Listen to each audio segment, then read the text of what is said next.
I've listened to Unreal Unearth Unaired by Hozier for months. And I listened to it once yesterday. Welcome to Spin It.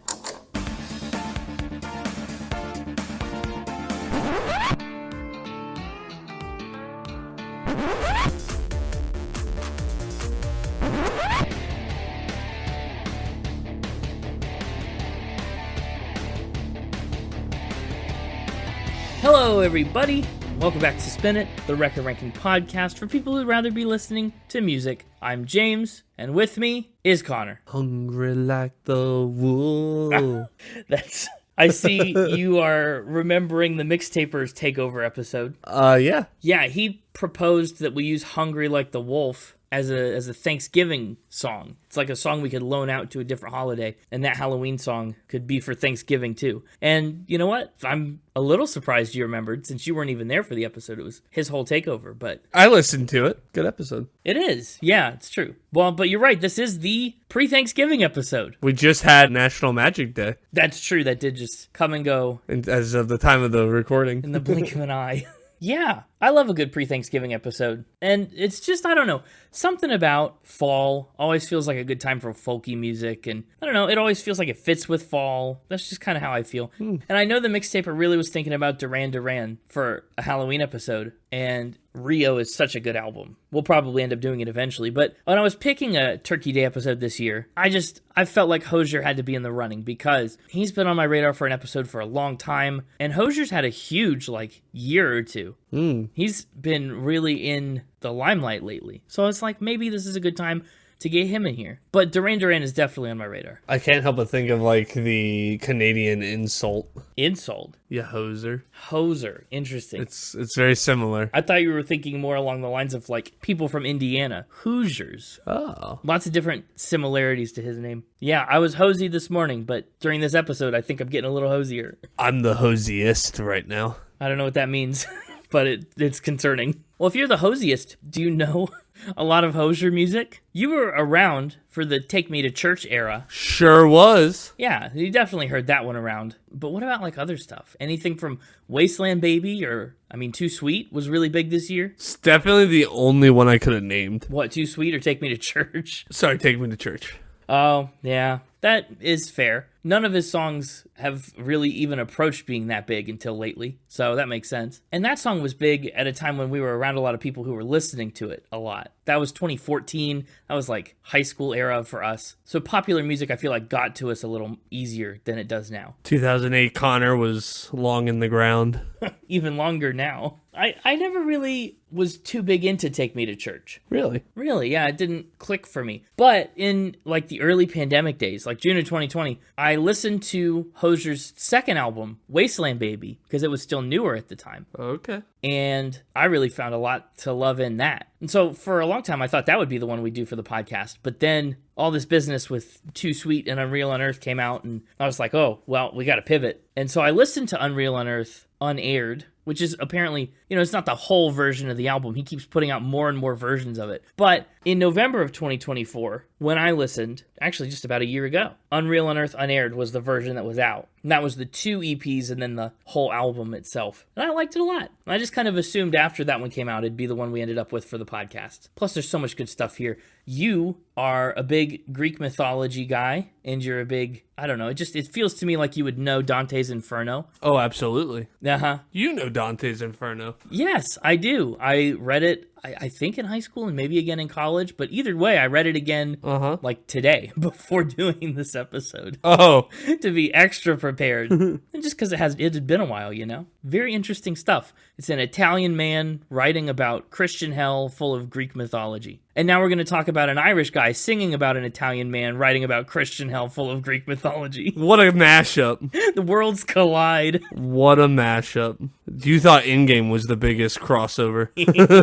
Right. Well, let's learn a little bit about Hozier, and then we can all become the hosiest, like Connor. First of all, Hozier is half of his last name. His first name is Andrew. Andrew John Hozier Byrne is his full name. And he was born on March 17th, 1990, in Newcastle, County Wicklow, Ireland. And yes, I learned that it's important to be very specific because Ireland has 6 Newcastles.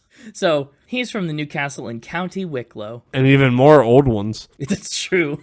Actually, yeah, the castle in Newcastle is rather old, I think, at this point. That's what happened. Every time they built a new castle, they're like, well, this is Newcastle. Keep replacing the castle. That one's now Old Castle. Yeah, we've got a newer castle over here on the coast, and then there's a newer castle inland. You might be right. I almost never am. Well, so take it with a grain of salt. You're like ChatGPT. Almost never right, but you put words together in a fun way. Oh, man. Newcastle, this particular Newcastle is small.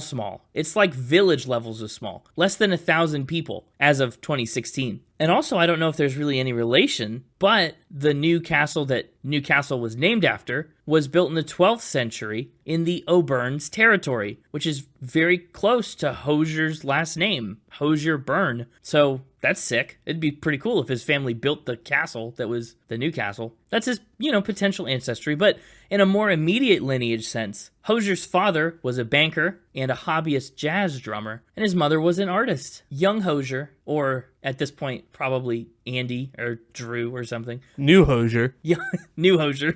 New Hozier grew up in Newcastle. Yeah, future Hozier was really involved in school choir, and he was raised as a Quaker, as his religion, right? And Quakerism, I learned, has a super complicated history with music. For a long time, Quakers were like, no music at all, ever. And then they kind of evolved, but definitely by the time Hozier was around. But yeah, when he was 15, he taught himself to play guitar, and he started writing songs. He went off to Trinity College, Dublin, to study music, and he was all about it. He joined the orchestra, and he continued to make his own music. At one point, he even skipped his college exams in order to get into the studio and record some demos, which is wild. I can't imagine skipping an exam. Maybe that's like the good noodle in me, the gold star student, but skipping an exam? Oh, I'd be so stressed. Didn't you skip in high school? Not that I can recall. Didn't you do senior skip day? Yeah, but I don't think there was a test on that day. Well, Hozier did it. Guess that was good enough for him. And it worked, too. He was getting some real momentum. By 2012, Hozier would appear at 2 music festivals with headliners like the Kings of Leon and the Killers, Arcade Fire, and Eminem, like big budget festivals. And Hozier was there. He was lower down on the billing, but he was there, which is awesome. He was also a member of the esteemed Irish choral group called Anuna, and I'm probably, for the record, just butchering most of these Irish pronunciations. Just be aware. If you're Irish, I'm sorry, and if you're not... You're still sorry. I'm still sorry, yeah. So,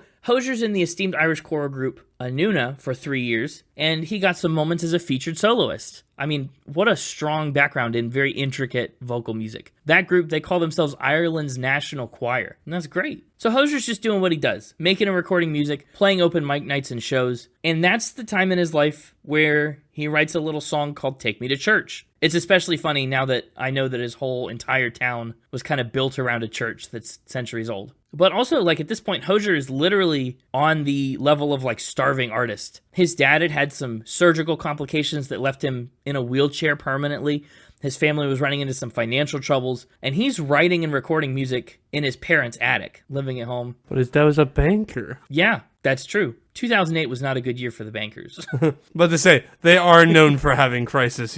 Yeah. It's one of the most crisis-prone jobs, I think. I was going to say nobody does a run on the Kroger, but they did during COVID. Yeah. But he's really struggling to make ends meet and provide for the family and stuff. But in the meantime, he's doing Take Me to Church. He made a black and white music video on a shoestring budget for the song, and that starts to go viral on Reddit and other online forums. And wouldn't you know, that was it. That blew the whole thing wide open. His little demo of Take Me to Church got him signed with Rubyworks Records, an indie label, and they paved the way for his debut EP, also called Take Me to Church. And again, 2014, you certainly heard about it a little bit because that song was everywhere, rampant. Everywhere.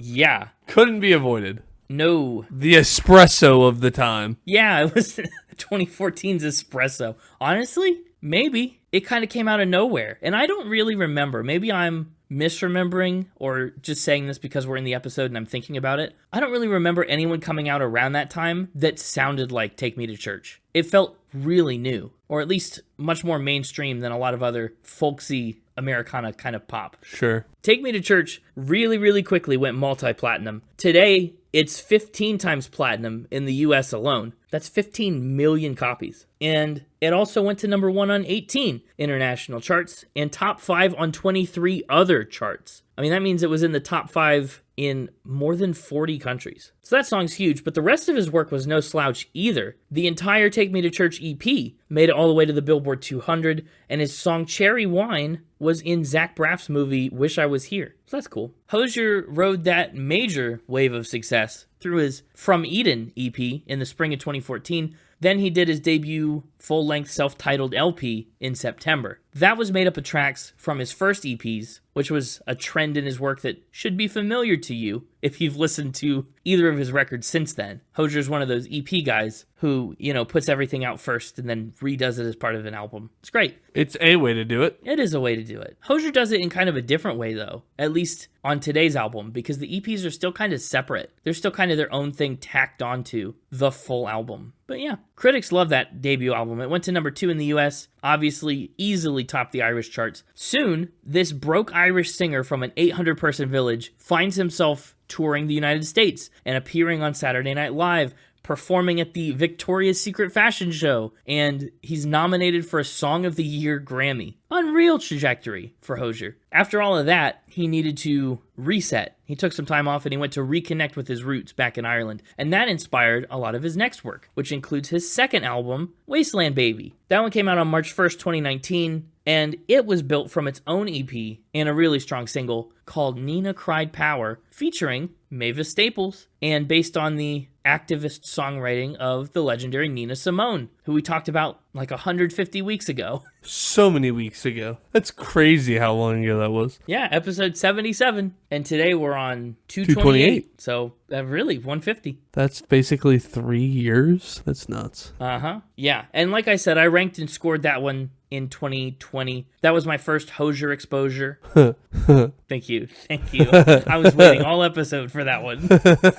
Now, Wasteland Baby is a little more conceptual in nature, right? It revolves around some like apocalyptic and activist themes. It's not a neutral, easy kind of album. He's tackling major social topics like Brexit, climate change, political unrest, like a lot of it. He said of the record, despair and fatigue, they absolutely creep in, and they certainly did at many points. A lot of people, certainly a lot of Irish people, have a very, very close, healthy relationship with despair, which is not always a bad thing. I think there's wonderful things to explore in that. And so he did. He also decided to shift his music towards something that, quote, hit a little bit harder, that leaned into rhythm a little bit more. And I think that's a trend that he pushed even farther on this next set of tracks that we're talking about today. And then after Wasteland Baby, the pandemic happened. The world slowed down. Hozier spent a few years kind of doing musical side quests and working behind the scenes. He wrote some music for the video game God of War Ragnarok, and he put out a few isolated singles. But wouldn't be too long before he started back on that familiar EP to album pipeline. And that's the journey we're kind of talking about today with this Unreal Unearth situation. On March 17th, 2023, Hozier put out the 3-song EP called Eat Your Young, his 6th EP, actually. It was kind of a combo birthday and St. Patrick's Day and 10-year career anniversary celebration. But it also teased his upcoming record, Unreal Unearth. Even though he said the tracks weren't necessarily representative of the vibe of the album, they were still kind of it. In total, the record, at least the first iteration of the record, came out on August 18th, 2023. He said that during the pandemic, his songwriting was how he made sense of the experience of the last 2 years. At the time, and like I already alluded to before, he had started reading Dante's Inferno, which provided a lot of relevant thematic inspiration to draw from too. Unreal Unearth is Hozier's musical parallel for the story, where each song kind of descends into a different circle of hell, and then finally emerging on the other side at the end. It's very cool. He kind of goes from half concept album on Wasteland Baby to full concept album here. But you'll notice in a way that's very different from like the early November, going, we're going to tell a story beat by beat by beat. You could get through this whole album like 4 dozen times and not realize that there was a concept to it. It's a whole different kind of storytelling. But because of the pandemic and stuff, he also had a ton of time to really refine the story that he was telling. He said he can defend any idea by the time someone hears it because he's put it through a strainer 7 times by just repeating and tweaking each idea and each sentiment and each verse until he's got it perfect where he wants it. And in spite of all of that, he actually doesn't even consider his lyrics poetry. He said calling his words poetry would be a disservice to poetry itself, which is a far cry from Machine Gun Kelly and his certified buffoonery. Yeah, it is. Machine Gun Kelly said, "It's poetry even if you don't understand it." And Hozier says, no, poetry is so much better than what I'm doing. His biggest songwriting inspirations on the record include, obviously, activists and folk storytellers like Nina Simone, Muddy Waters, and Woody Guthrie. Really legendary names that he's kind of drawing from. And he also leans very heavily into his Irish heritage on the record, and not only sonically. Unreal Unearth is Hozier's first time writing and singing lyrics in the Irish language. He said there's so much that can't be expressed outside of that language. He even wrote the song Butchered Tongue about colonialism and Britain's attempts to do away with the Irish language altogether. Yeah, that's nuts. It is. So it's a very personal album, really deeply tied to Hozier's roots. And I think that's cool. The album ended up with a Metacritic score of 76 out of 100. It ended up being one of the best records of 2023. And then a year after, the day that he released the Eat Your Young EP, which is then in March of 2024, Hozier put out an Unheard EP featuring more Inferno themed songs that got cut from the record the first time around. And then, a year after the album release, in August of 2024, he put out the Unaired EP with 3 more tracks that got cut. So, he stuck all of those things together into a deluxe version of the album that he called Unreal Unearth Unaired, which is the version that we're talking about today, even though he did put out a super duper deluxe version of the album in December of 2024, which again is after I listened to it by a long shot. And in December, he included the full album, both EPs, and then 3 extra songs for a total of 26. And I mean, to be frank, 23 songs is already a lot for what we usually do. And I didn't want to overburden us with 26. But I also didn't want to just do the album and lose out on cool songs like Too Sweet and July and Nobody's Soldier. So that's just how it worked out. This whole project, it's produced some really big hits for Hozier. And Too Sweet was the biggest of them.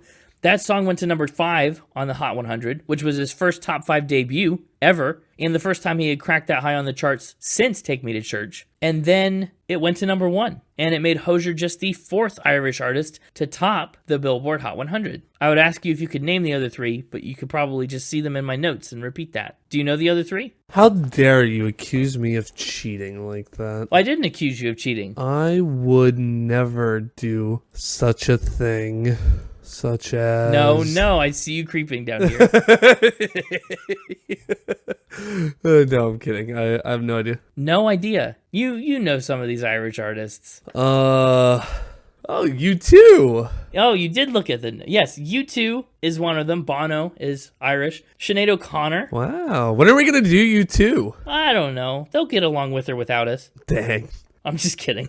Yeah, we'll do U2 eventually. Gilbert O'Sullivan is the 3rd. So Hozier releases this record. It sends him on a huge international tour with more than 50 dates. And since that's his most recent record and tour, that pretty much catches us up to date with Hozier. The only other thing is, you might have heard Hozier's yell going viral lately. Have you seen any TikToks of the Hozier yell? I'm not really on TikTok. Well, I know, but it makes its way to Instagram and all that stuff too. He was featured on a newer version of Noah Kahan's Northern Attitude, which we talked about on episode 118. And in that song, he does this big cathartic yell, and people keep posting videos of really exciting or fulfilling or satisfying things that produce the same feelings as Hozier's yell. Let me see if I can find you an example. It's just a gender reveal, but the Hozier yell. It's a pretty remarkable yell. Oh, I have heard that yell. See, you know. The video is only 8 seconds long, but my timestamp is at 9 seconds. Oh, that's a moment that feels like Hozier's yell.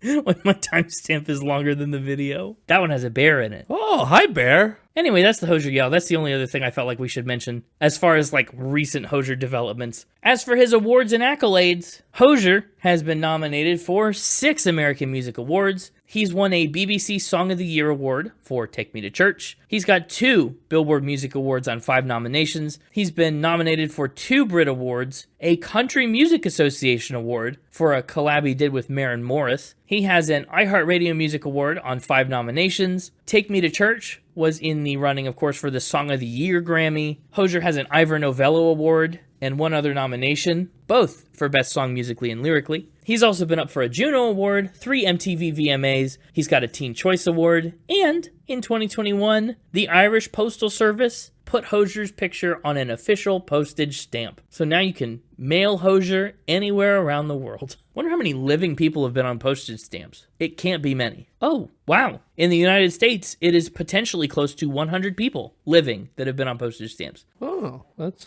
less than I would have expected. Yeah. In 2011, the United States Postal Service changed the regulations that you could put living people on. Wait, so up and before 2011 you couldn't? In America, yeah. But then other countries, of course, can do whatever they want. And the stats are too vast. Why was there a regulation about that? That's the same reason you can't put living people on money or...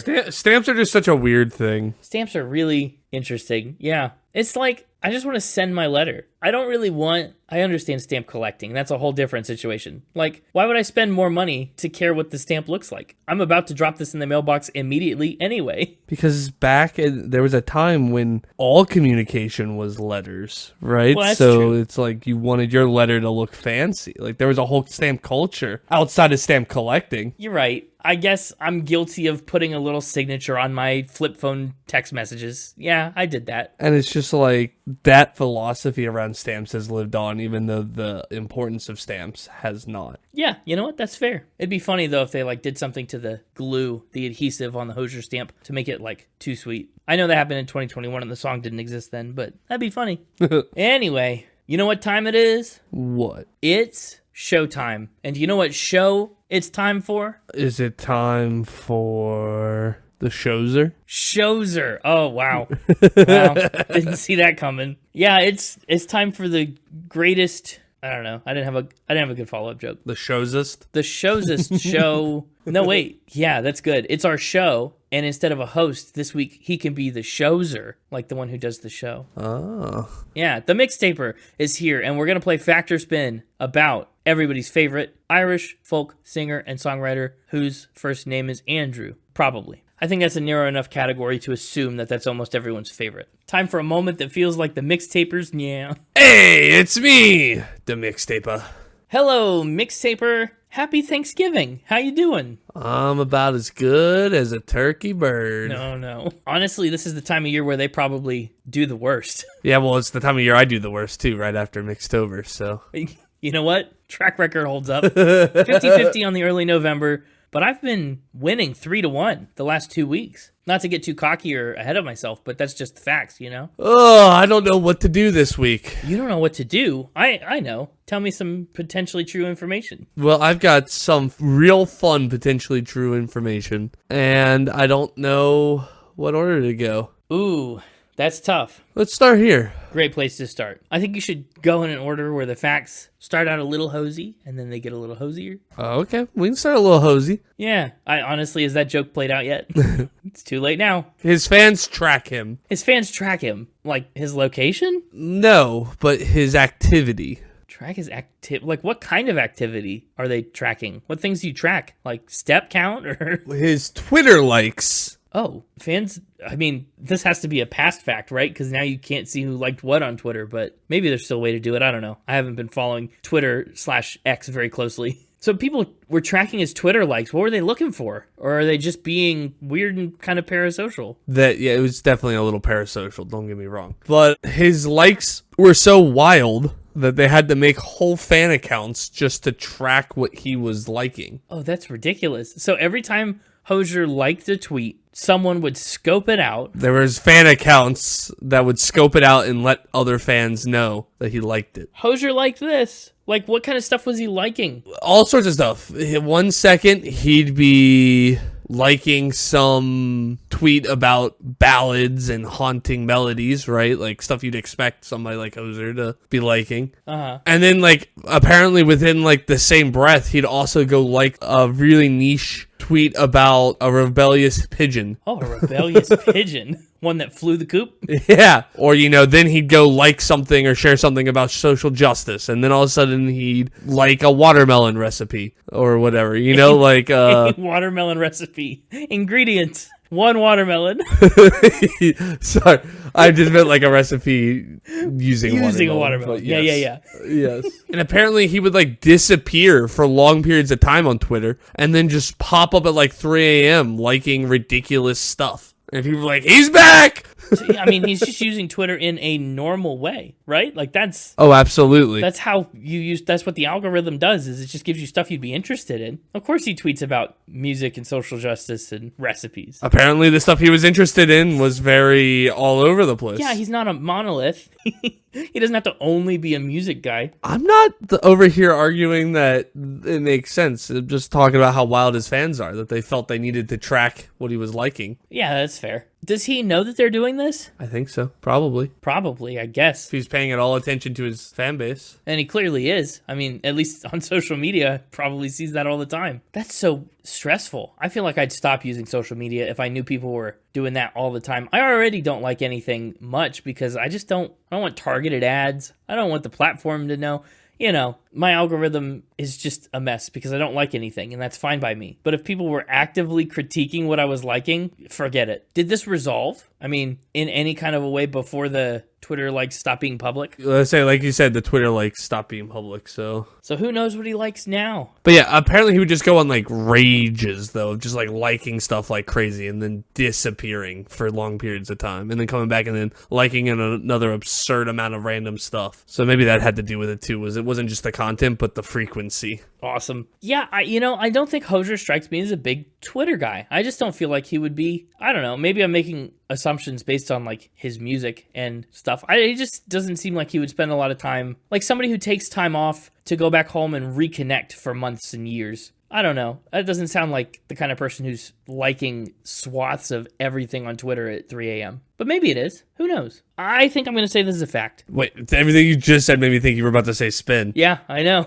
And then you went, and I'm going to say fact. Yeah, well, I don't want to let my own bias affect things. And I know this is a thing that people have done for other artists, and it's probably not too hard to even set up a bot account, or at least it wasn't at the time, to set up a bot account that just scrapes for this constantly, so you don't even have to touch it. So locking in fact. Yeah, I think I'm going to say that's a fact. Hozier's getting tweet stalked. This is a true fact. Oh, hey, look at that. Very pleasant true fact. Just a little Hosey true fact. I wonder what the weirdest tweet Hozier liked is. I'm intrigued by the rebellious pigeon. Yeah, I wondered about that. That took me back to pigeon racing, and I was like, feels a little suspicious. Wonder if we could find it. But, let's get a little Hozier. Oh, yeah. With our next fact. He nearly drowned. Nearly drowned. Oh, boy. This is like those facts from way back in the day about almost dying at sea. How does Hozier nearly drown? What body of water is he in? Lake, river, bathtub? Bathtub is rough. Hey, they say all you need is 2 inches of water. Cup? I'm going to say pool? Pool. Okay. But to be determined. Well, what's he doing? Is he sober and swimming? Is he healthy and awake and stuff? Or is there something that goes wrong unexpectedly? Yeah, he was sober. He wasn't swimming. He was sitting. He was sitting next to the pool, on the edge of the pool? In the pool, on the bottom of the pool. On the bottom of a pool in a comfy chair. Oh, comfy chair bottom of a pool. Got it. That's ringing a bell. You're talking about Wasteland Baby? Wasteland Baby album art. Nearly killed him. Nearly killed the man? Swim up. Swim up. How long was he down there? Oh, it was in a tank, apparently. Well, that's just a pool, but different. Yeah, Hozier seems to, now that you mention it, always be kind of in some weird state of peril on these album covers so far. Almost drowning for Wasteland Baby, buried alive on Unearth. How long was he underwater? Did he get stuck? It's a painting, right? The actual album art. Oh, okay. The actual album art is a painting done by his mother, the artist that you mentioned in the About the Artist section. Yeah. But, she based it off of a photo shoot that he did to get the photos, and then she painted a painting version of the photo. And so, they made this whole set in the tank, and then they had to fill his pockets with lead to weigh him down so he wouldn't just float up, so that he could sit in the chair. Oh my gosh. Yeah.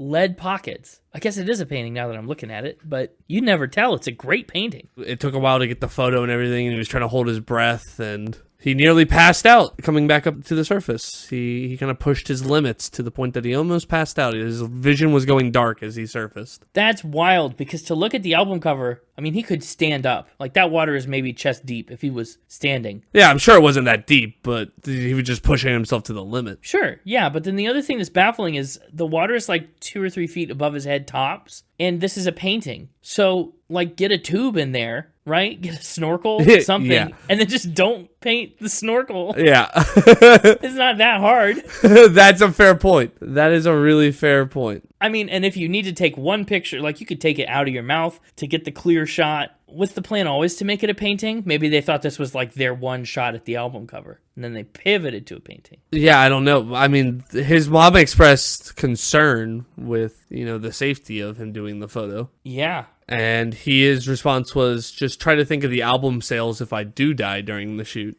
Well, that's true. A little dark humor there. I have it on good Hozier authority that the Irish have a healthy relationship with despair.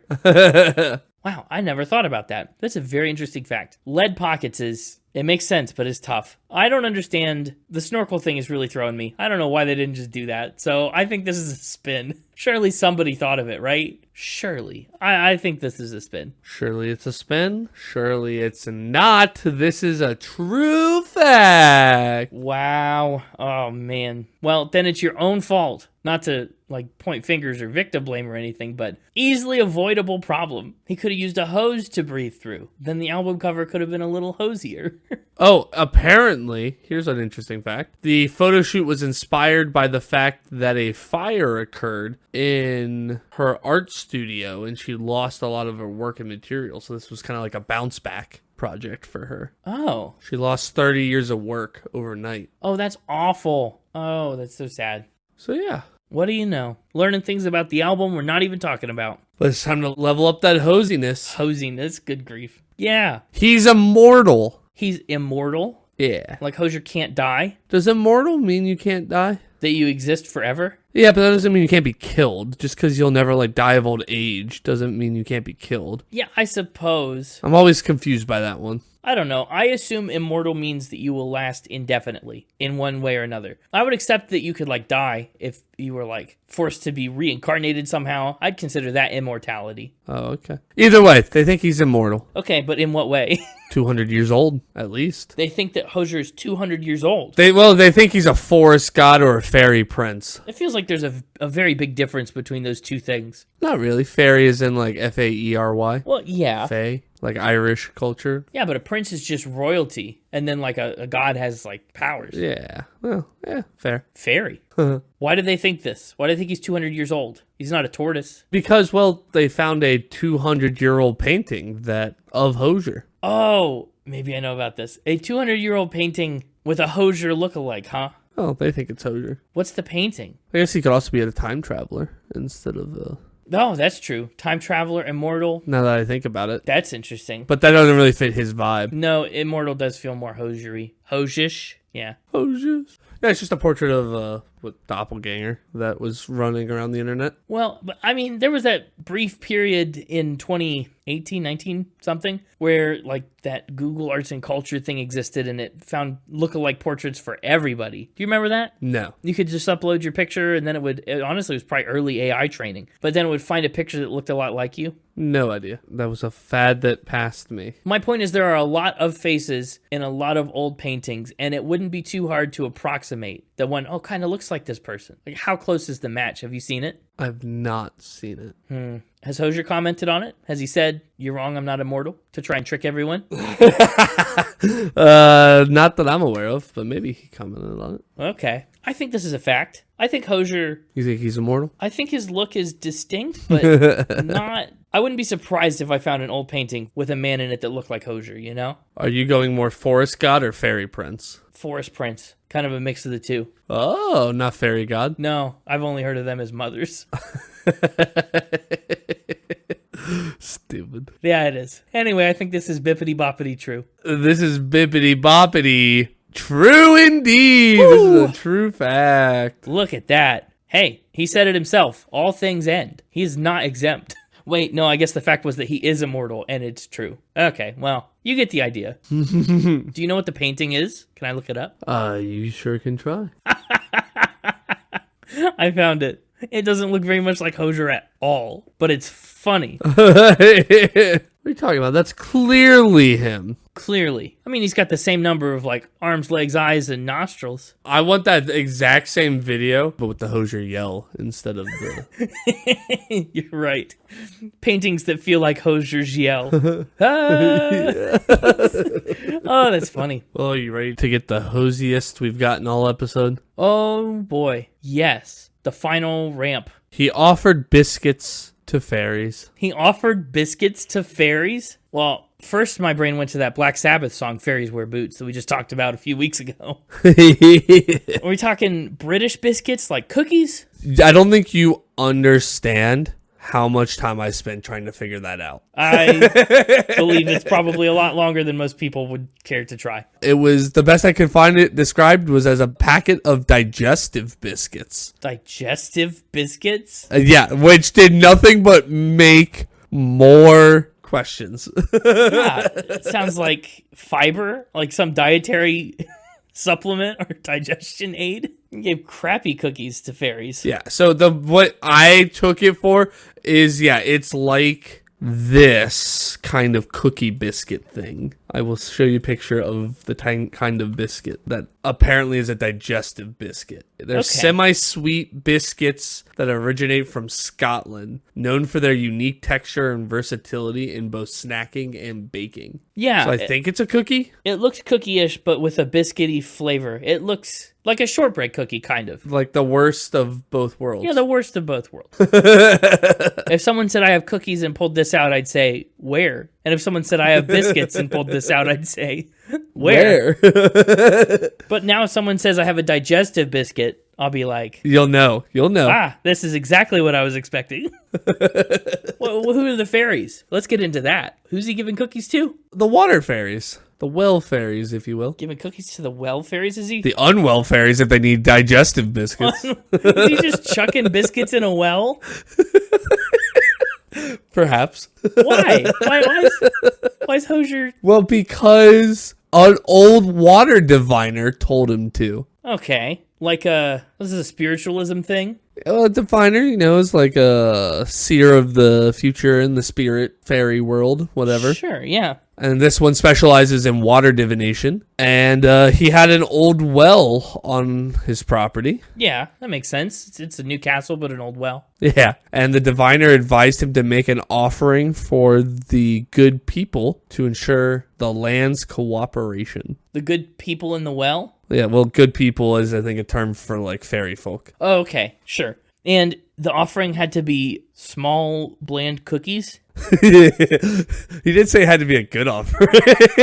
I don't know. I just assume it's got to be something you'd otherwise want. Otherwise, you're just donating to Goodwill. I mean, it's just a junk giveaway, not an offering. Apparently, he bought some, digestive cookies and scattered the crumbs while the diviner mumbled a blessing, apparently. Why did he need to do this? Was there any benefit to him or consequence if he didn't? Or is this just like a fun little thing? Well, he wouldn't have the land's cooperation if he didn't. I suppose. That's like the whole point. It was to ensure the land's cooperation. That's the consequence. You don't want an uncooperative land. No, I guess that's true. And fairy folk are known for being like tricksters, right? They are tricky. You don't want that on. Yeah, you don't want that. The only thing is they can't lie. So that's how you can trick them. Well, that means I'm not a fairy. That's true. Although I've never lied, I've only ever spun. Yeah. Biscuits to fairies. I think this is a spin. I guess I'm going to say it's a spin. He puts a question mark on it? Yeah, there's a question mark on it because it doesn't feel like the normal caliber of like final ramp thing to me yet. So I don't know. I think it's trying to be a... I'm sorry. Digestive biscuits to fairies with an old water diviner wasn't final ramp worthy for you? Don't touche. It's just that essentially how I'm hearing this story. I'm sorry. Should I have ended with immortality? It's just, to me, it sounds like Hozier threw cookies in a hole and nothing happened. So, I mean, that could be true. He got the land's cooperation. I don't know why you keep mocking the land like that by saying nothing happened. But what they cooperate to do? To like grow something? You're gonna lose the land's cooperation. I'll call you when I own land. It's not been very cooperative with me yet. Well, that's why it's not cooperating. Try sprinkling some awful cookies around and see if like a house springs up. Yeah, I'll flush a few tonight. I've been flushing digestive biscuits for years. I don't know. Anyway, I think it's a spin. I don't know where you found this out, but I feel like this could be some Irish heritage tradition that you found and thought was interesting and wanted to bring or something like that. I don't know, but I think it's a spin. This is a supposedly true fact. Oh, wow. What do you know? I was given this fact by a Hozier and Spin It fan. Wow. Well, bravo. Been a minute, and apparently you can hear him talk about this on an episode of the Three Castles Burning podcast, is where they found out about it. Oh, fun. I guess. So, yeah, true fact. Very interesting. It was reminding me a lot of Taylor Swift throwing corn in the well to see Travis Kelce. We didn't know it at the time, but we do now. You know, all that sorts of stuff. Interesting. Good run of facts this week. All fact week. Yes, it was. I went with all the true facts. I had some spins, but I ended up going with all the true facts. Yeah, we learned about Twitter trackers and lead pockets and doppelganger paintings and digestive biscuits. Would you have believed that a superfan once attended a Hozier meet and greet dressed as a church? Take church to me. I think I would have. That's funny. That's so funny. It's a little too Halloween-y. It's a little too Halloween-y and a little too on the nose. Yeah. But you had a good shot at getting that one past me. I might have believed that. I don't know how you dress as a church, though. Yeah, I don't know. People have done stranger things. You wear a steeple hat, probably, maybe like a stained glass top, and then, I don't know, brick pants. Brick pants. Like a brick pattern pants. Yeah, maybe. I mean, I don't know. Dress me as church. I'm wearing my brick pants and drowning in a tank. Yeah. Tried to come up for air, but instead I just sank. I can't breathe. Well, that's all my time. So it is. Oh, wow. Thanks for a great Thanksgiving-y round of Fact or Spin. No facts that had us keep an open mind this time, like Kendrick Lamar having a pet turkey or the band participating in the Macy's Thanksgiving Day Parade. You've learned to steer a little clear of the holiday-specific spins. Yeah. Well, you never wanted to keep an open mind, so I gave up. Well, they were just particularly bad at Thanksgiving. I feel like a lot of bands kind of have potential Christmas spins. You know, there are a lot of potential other holidays that get spins, but... Listen, I get it. Thanksgiving gets all the attention about the food, but nothing else. Otherwise, it's kind of a crap holiday. No songs, no interesting facts with artists. Well, there's one song, but you're right. I am a turkey bird. I live a turkey life. Look, I got me 13 turkey kids and a little turkey wife. Yeah. I don't know what I expected by bringing it up, but that every year. Oh, boy. Well, welcome back, Connor. I am back. Yes, indeed. Did you grab a snack during that Factor Spin round? Did you get some digestive biscuits? I drank 3 bottles of water. 3 bottles? Good night. And that's not a spin. I legitimately did that. That's a lot of water. Why did you do that? He nearly drowned. I was a thirsty boy. Fact. I was a thirsty boy. Guess so. Wow. Just kind of happened. Yep. Well, let's talk about this album art. Woo! It's Hozier, I think. Buried alive, I think. Really, it's just teeth under dirt, clutching a daisy. That could be anybody's teeth under dirt. It could be anybody's teeth. Well, somebody with brown hair and kind of facial hair there. Probably Hozier. But there's so much dirt in his teeth. Yeah, that's pretty gross. Do you think it's like Oreo crumbs closer to where his mouth is and then dirt outside? Or do you think he really just went for it and spat out dirt? No, I think it's dirt. I think he just went for it. I kind of think he did. It's interesting, though. I'd recognize cookie crumbs, even if they were chopped. Yeah, right. That's true. Cookies are pretty memorable. I'm pretty familiar with my biscuits. The daisy is cool, though. I really like the imagery of it, because to make an album about a journey into hell, I mean, you got to die and be buried first. But then as he travels through hell, like he comes up on the other side and we eventually get to the first light and coming back up. And there's a real kind of redemptive element to the story that I think is reflected in the, the bright white teeth and the daisy. It's kind of a cool, evocative image. It's got to be another one where he's just making it hard for himself to breathe, I think. Yeah. Wonder how long he had to stay down under there like that. Hopefully not so long that he drowned. It's true. No lead pants this time, and at least he's got access to air at all times. Not necessarily. The dirt did end up in his mouth at one point. That's true. Ugh, dirty teeth. I hope he went and brushed very thoroughly after this. I know he did. Well, before we can get into the actual album part of the album, of course, we have to talk about the 2 EPs that Hozier tacked onto the beginning of it. That first EP is 3 songs long, Nobody Soldier, July, and That You Are. Nobody Soldier's up first.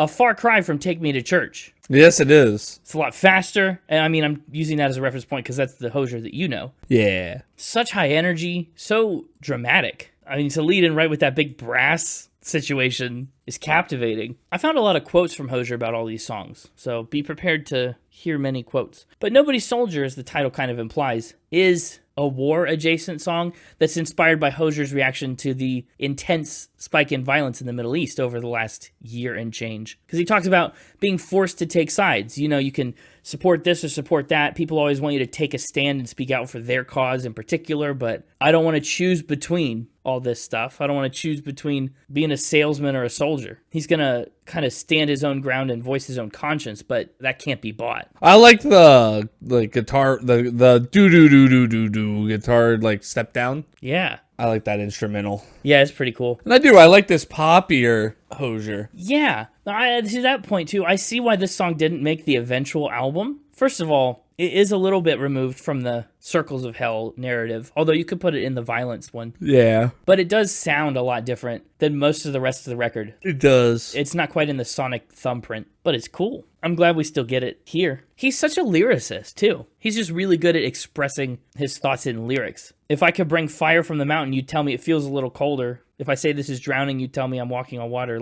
That's a very interesting series of images about how anything he does is never going to be good enough. He's nobody's soldier. You can't make the right choice. You can't win. And then we kind of follow that big high energy opener up with July, which is a lot slower and more sparse. And it feels like the hazy, slow heat of a summer day. You could see the waves coming up off the distant concrete when you're listening to July. And I like that a lot. Another one. We're 2 for 2 for just good instrumental beats. Yeah, that is a problem on this album, but only in the sense of picking songs I like on the playlist. Okay. I was about to be like, what? No, there's so much diversity from song to song in a lot of cases about the sound and the melodic structure of it, and I like a lot of them a lot. So it's hard to pick even a handful of songs that I'm like, yes, these are strong playlist contenders. There's so many. July, once again, a song that thematically doesn't really feel like it has a place in the Inferno narrative, but it's this song about freedom and summer. Probably super strongly inspired by the time COVID restrictions were winding down and easing up, and the world felt a little freer again. You know the feeling. Not the first summer when COVID was big, but the summer afterwards when you're like, oh, I feel like I can go outside again, or businesses are open for me to patronize. That was a nice time. And he tells it through the metaphor of a person. Yeah. He's not just saying literal July was a cool month, right? He says, you show up like July. Well, it's a pretty cool month. It's a nice month, yeah, but he digs a little deeper. You show up like July, and at the end of winter, you arrived like sunlight in the gloom and burned off the haze. That's great. Okay, it's great, but it says, and burned off the haze when the year was still new. I would not consider July the beginning of the year. No. The year's pretty not new at that point. That's true. It's not, but I think he means the haze that was around when the year was new. It's finally burnt off. The haze showed up early in the year, and by July, you came and... It's not what this... It's not really what he says, but I think... That's not what he says, but... That's the way that I'm making it make sense. Adding the word from would make it the way you want it to be. That's true. Haze from when the year was still new. Well, but consider this. We're coming at this from an American perspective. In Ireland, New Year's happens on January 1st, so... Whole different perspective over there. Right. I like the xylophone-ish piano plinks that kind of happen in July. Bam, bam, bam, bam. That's such a cool little run. It is a good run. This song's a lot of bass and drums and good vocal layering too. There's some great vocal layering. It's subtle, and I like that a lot. Then this record, and by record I mean EP, I guess, this first disc pumps the absolute brakes with an incredible ballad, That You Are. We kind of move from fast to medium to slow as we downshift on the first 3 tracks. I'm gonna say, yeah, we've been downshifting this whole disc. Yeah, this is a song that features Bedouin. That's how I'm choosing to pronounce that name. Thought you were gonna look up how to pronounce that. We'll get there. I'll look it up later. But this is their first time collaborating together, which is awesome. And it's for this really beautiful ambient kind of love song. The background is subtle. There's not a lot of, we moved from big loud brass swells and then plucky pianos. This background just kind of ebbs and flows in a lot more of a fluid way. And that's cool. It doesn't need any kind of real strong sense of rhythm because you just float your way through it. The prayer is all of me, that I'd be anywhere that you are. Very sweet song of devotion and dedication. It's a great song. Listen, I started this album and I thought easy, Nobody's Soldier gonna be my favorite track from disc 1, just from out of the gate. Yeah, you'd think so. And then we got to That You Are, and I was like, whoa.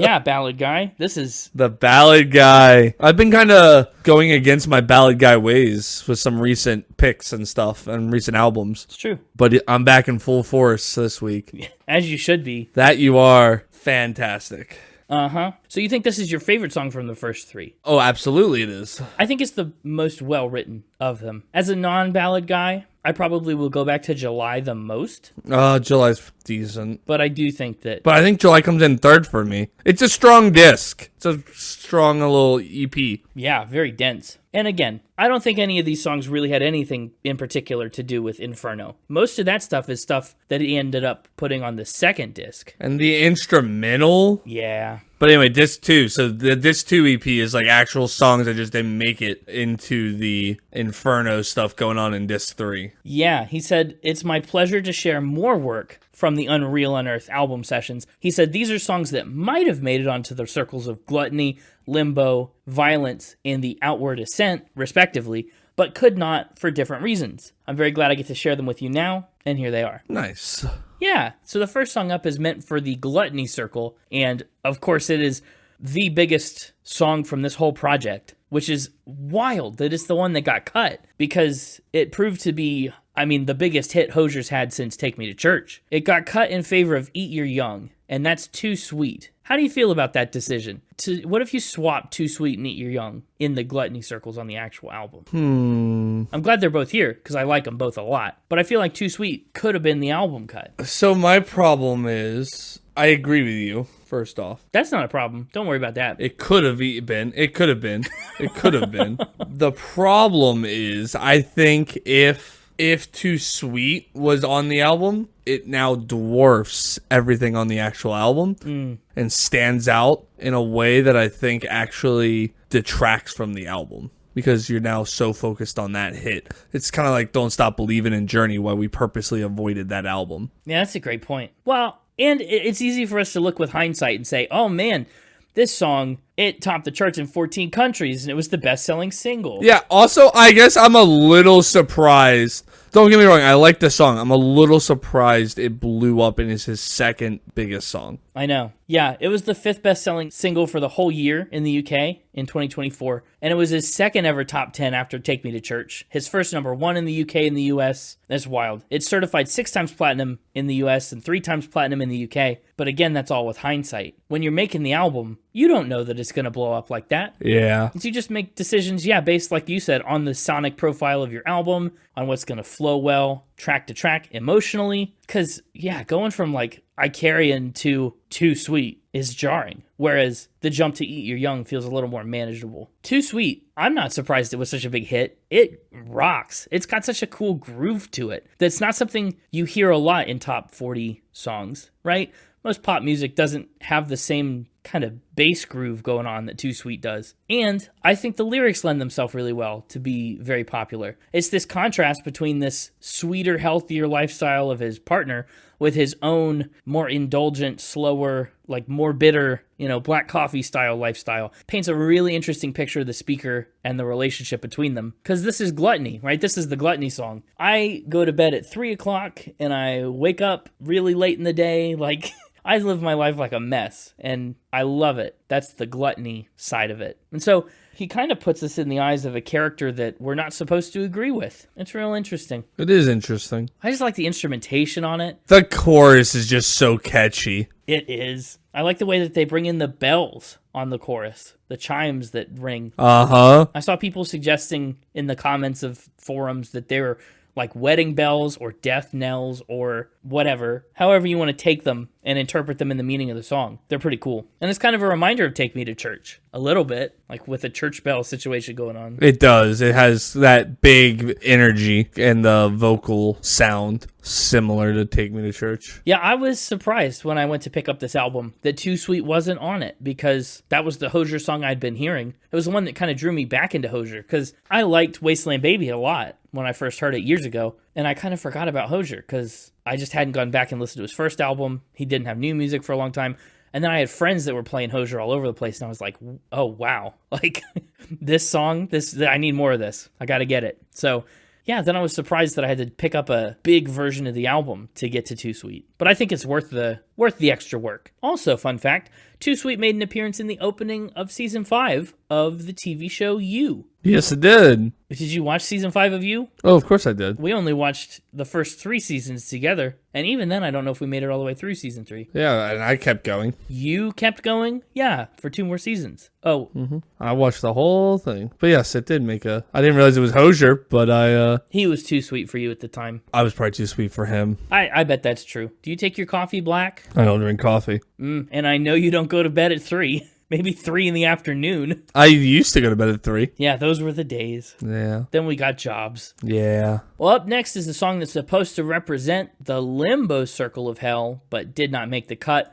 Wildflower and Barley, featuring Allison Russell. The limbo circle of Dante's Inferno, it's not limbo in the way that you think of it probably, where you're thinking of almost like a purgatory, or like the dance where you have to get low under a stick. Neither of those things. That's what I was thinking. Yeah, last week we had the conga records, and this week we're going to the limbo.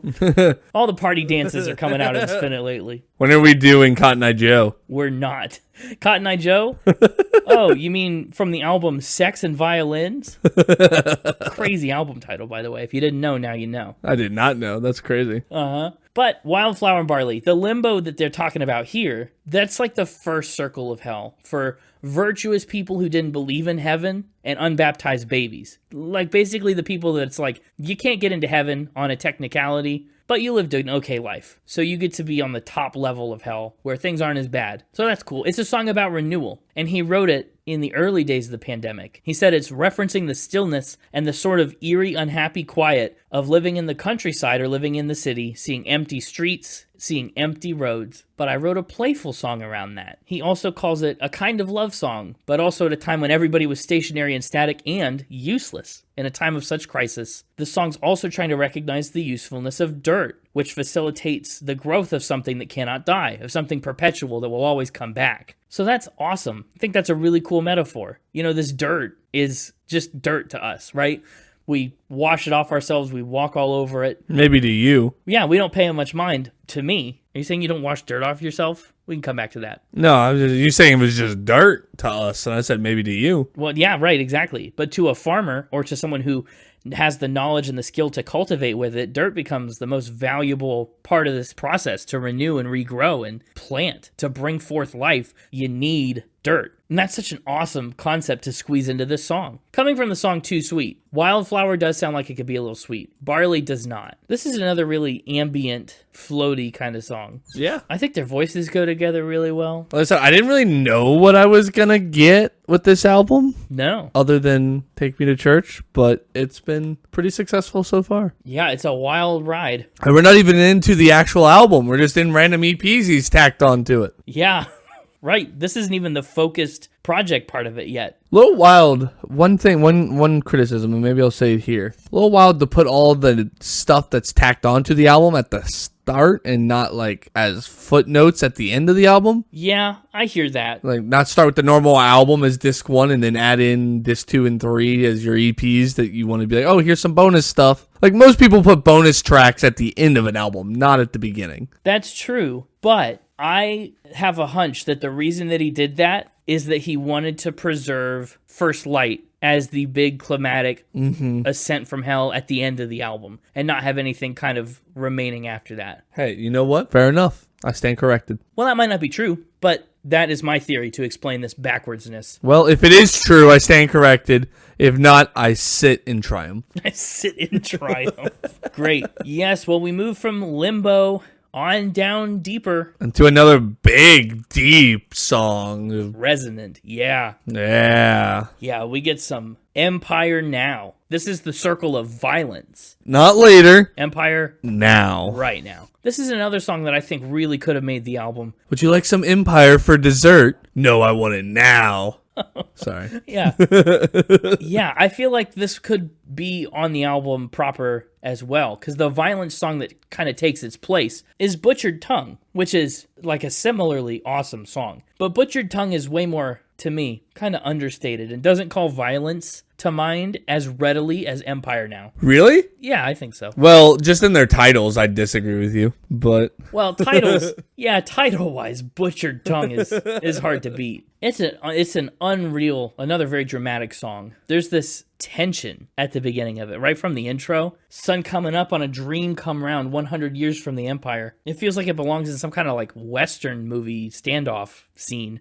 Western movie standoff scene is absolutely the vibe of this song. Yeah. Either that or like one of those like in a TV show in the penultimate episode where they like do the montage of all the main characters like gearing up for battle. Yeah, and then it ends fade to black. Not even fade, sorry, cut to black. Mm-hmm. To be continued. Yeah, exactly. Exactly. It's got that air to it. Yep. Listen to the lyrics on the bridge. The martyrs of our revolution, their spinning caused the earth to shake. The problem brought its own solution. They power now the world we've made. It's this song of just absolute takeover and domination by some powerful controlling force.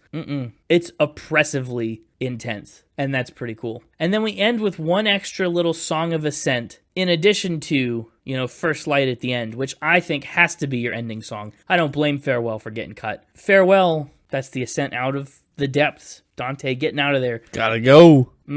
And it's so, once again, just beautifully written. In the chorus, he says, I'll take any high, any glazing of the eyes, any solitary pleasure that was sorrow in disguise. Like, I will do anything to get out of this. The rest of the lyrics are a little interesting, too. Hedgehog under a van wheel kind of wouldn't fare well. I'd just get squished. Is that what he's saying? Hedgehog under a van wheel is a horrific image. Yeah, Farewell has definitely been my least favorite across the first two discs. But even then, I like the instrumentals are just nailing it on this not album. Yeah. The drums or percussion specifically in this one, the clapping rhythm is real catchy. Yeah, there's a lot of clapping and like hand drums. That kicks in around what that like 1 minute mark. Yeah. Bongos and congas and whatnot. Yeah, great. Yeah, I think this song is fine, but it definitely doesn't carry the gravity that the end of this album would need. It absolutely doesn't. And part of that is because it takes too long to get going. Like by halfway into the song, it's kind of built into a decent powerhouse, but it just took a while to get going. Yeah, and it never gets as big as it needs to either. No, it doesn't. It'd be a good mid-album track, but then it wouldn't fit thematically with where he needs it. So I can see why, like you said, why it was kicked off to an EP. Banished. He said farewell to farewell on the album. He did. And then he said DeSelby to DeSelby. Part 1. Just kidding. I don't really know what that means. DeSelby Part 1 is a subtle note to open the actual album on. Yeah, here we are, 8 tracks deep, finally starting the album. Starting the record, that's right. DeSelby Part 1 is what I learned. He's a part genius, part lunatic philosopher character in Flann O'Brien's novel called The Third Policeman. Hozier says the book is kind of like an Alice in Wonderland sort of story. And this song, as an album about Inferno, De Selby Part 1 is all about people's relationship with darkness and connections, how we relate to each other and the world around us. He talks about, literal darkness, metaphorical darkness, all this stuff about like descending into the afterlife. Hozier said, I didn't know the song was going to reference De Selby until it started taking shape. De Selby's the lunatic philosopher who, he said, I don't want to spoil the ending, and then immediately went on to spoil the ending. But he said, De Selby doesn't know he's dead and in the afterlife. Oh. And he said it felt like an appropriate reference for the opening track to reflect on this darkness that he's entering into, this infinite space. So we kind of get sucked into the afterlife along with this De Selby character who's trying to find what's up with darkness. You take in the blackness of air, the likes of a darkness so deep that God at the start couldn't bear. Because, biblically, the first thing God says is, let there be light. People's relationship to darkness is intense. Yeah. Your reflection can't offer a word to the bliss of not knowing yourself, with all mirroring gone from the world. Like, that's what I'm talking about. Who in the world has had a number one song in the last year or two with other songs that have lyrics like that? Not many of them. Oh, and then at the end of De Selby Part 1, he sings in Irish. The lyrics that he sings translate to, you're all bright ease, but you come on like night entangled. Together, transformed, you're all bright ease, but you come on like night. Art is a transformation, is what he says. And Hozier said those verses are just about metamorphosis or shape-shifting and change. So in new circumstances or in darkness, you're freed from a lot of things. You can no longer see yourself. All mirroring is gone from the world. And in that, you have the infinite, eternal space to reckon with. And there's a lot of reckoning there. So that's pretty raw. And then we jump right into De Selby Part 2. De Selby Part 2. Yes. Part 2. The third single and a sequel track, which is interesting. That is weird. Part 1 is all about the darkness. It's a soft, quiet, eerie song all the way through. And then Hozier said Part 2 comes out in a totally different place. It was always this funk rock place, even in the early demos. Part 1 ends in the Irish language, and it's basically saying, you arrive to me like nightfall, although you're being a great lightness, I experience you like nighttime. And he said it's that idea of, I don't know where you begin and I end. That's what De Selby Part 2 is getting up to. I wasn't too sure about Part 2. Yeah, it's different. And then we hit the chorus with the want to be when you fall on me like night every time. Yeah, it's a whole different vibe. And I was like, oh, I'm here for it. I'm like, now I'm in. Yeah, I want to run against the world that's turning. I'd move so fast that I'd outpace the dawn. I want to be gone. What a cool little run. Definitely of the two De Selbys, Part 2 is my favorite. So you mentioned how putting the two EP discs at the end would ruin the first light ending of the album. I think so. But I think leaving them at the beginning, this was the point I was kind of getting at with it was weird to have them up there. It is I think it ruins the De Selbys. Yes. Because we've had these 7 giant tracks for the most part that were all pretty good. And then you get the more subdued intro of De Selby 1, and then the shocking pivot in tone of De Selby 2. Yeah. That's ruined because we're 8 tracks deep at this point. Big time. De Selby 2's already been overshadowed by songs like Nobody's Soldier and Empire now. Yep. De Selby 2 is beneath both of those. Yeah, like De Selby 2 is supposed to be like this big moment to kick off the album after the more subdued intro. And yeah, it just loses all that with where it ends up placed on this extended album. Yeah, you got to pick one or the other, I suppose. Well, you don't have to. Just release. Or you could split the EPs and ruin both of them. That's a fair point. I hadn't considered that. I said, or you just don't put the EPs on like a mega album, and you just release the EPs separately and then leave the album as the album. Yeah, he could have done that too. Maybe should have done that. Which I guess he technically did. He release the EPs individually before doing the mega album? Well, or was this the first opportunity to hear some of this? No, one EP came out first, then the album came out. Yeah, then the album came out, and then he did like a combined album, right, where they were like together, I think you said. Yeah, and then he did an extra album with the Unheard and Unaired. It's he did them separately, but then also combined them. And if you're looking on Spotify now, and not that Spotify is the be-all, end-all, but like... It is for me. Yeah. Then the easiest way to get the EPs is just in tandem with the rest of the album. They're really not very here. There's the Unheard EP and the Unaired EP, but you might as well just get them all at once. Yeah. And there's no Unending EP. To get those tracks, you got to do the whole monster of an album with the 26 tracks. Man. And that's not a problem for most people who are just going to slap their favorite songs on a playlist anyway. But as a podcast that listens to albums in their entirety, that's important to consider. Mm-hmm. Well, up next, and third on the album, not to be confused with First Light, the giant closing track, it's First Time, still practically an opening track. I remember our first time. Recording the podcast? Yeah. Me too. That was a weird time because we didn't realize that we could edit it yet. Yeah. First Time is the Limbo track that actually made it to the album, and it's not bad. I think it deserves the album spot over Wildflower and Barley. I think it's a beautiful song. Oh my goodness. It's a song that I think has some elements that you'd like with its evolving chorus structure, because he talks about falling in love. He said, we started to fall in love, and the first time that you said you loved me, some part of me must have died and some part of me came alive. Then, every time that you call me baby, some part of me dies and some part of me comes to life. And then the final time that you called me baby. Like, it's a very cool timeline, a very cool progression of this relationship from the beginning through the middle to the end. And how cool is it that coming alive and dying have such unique functions at each stage of this story? It's so cool. Hozier once said, I think before this song, but it's relevant to the song. He said, I found the experience of falling in love or being in love was a death of everything. You kind of watch yourself die in a wonderful way, and you experience for the briefest moment, if you see yourself for a moment through their eyes, everything you believed about yourself gone in a death and rebirth sense. I think that's beautiful. And as far as the track actually goes on the album, he said it felt like a nice place to come out of the heaviness of De Selby Part 2. He said it represents limbo, this cycle of birth and death, of being lifted by an experience, and then that experience ending, and it feeling like your world collapsing in on you. I think it's great. One of my favorite songs on the album, to be honest. What did you think about it? It's okay. Really? Just okay? I think First Time is actually my least favorite track so far. Oh, wow. Worse than the De Selbys. Yeah, I like the De Selbys. I don't like what was done to them, but I like them.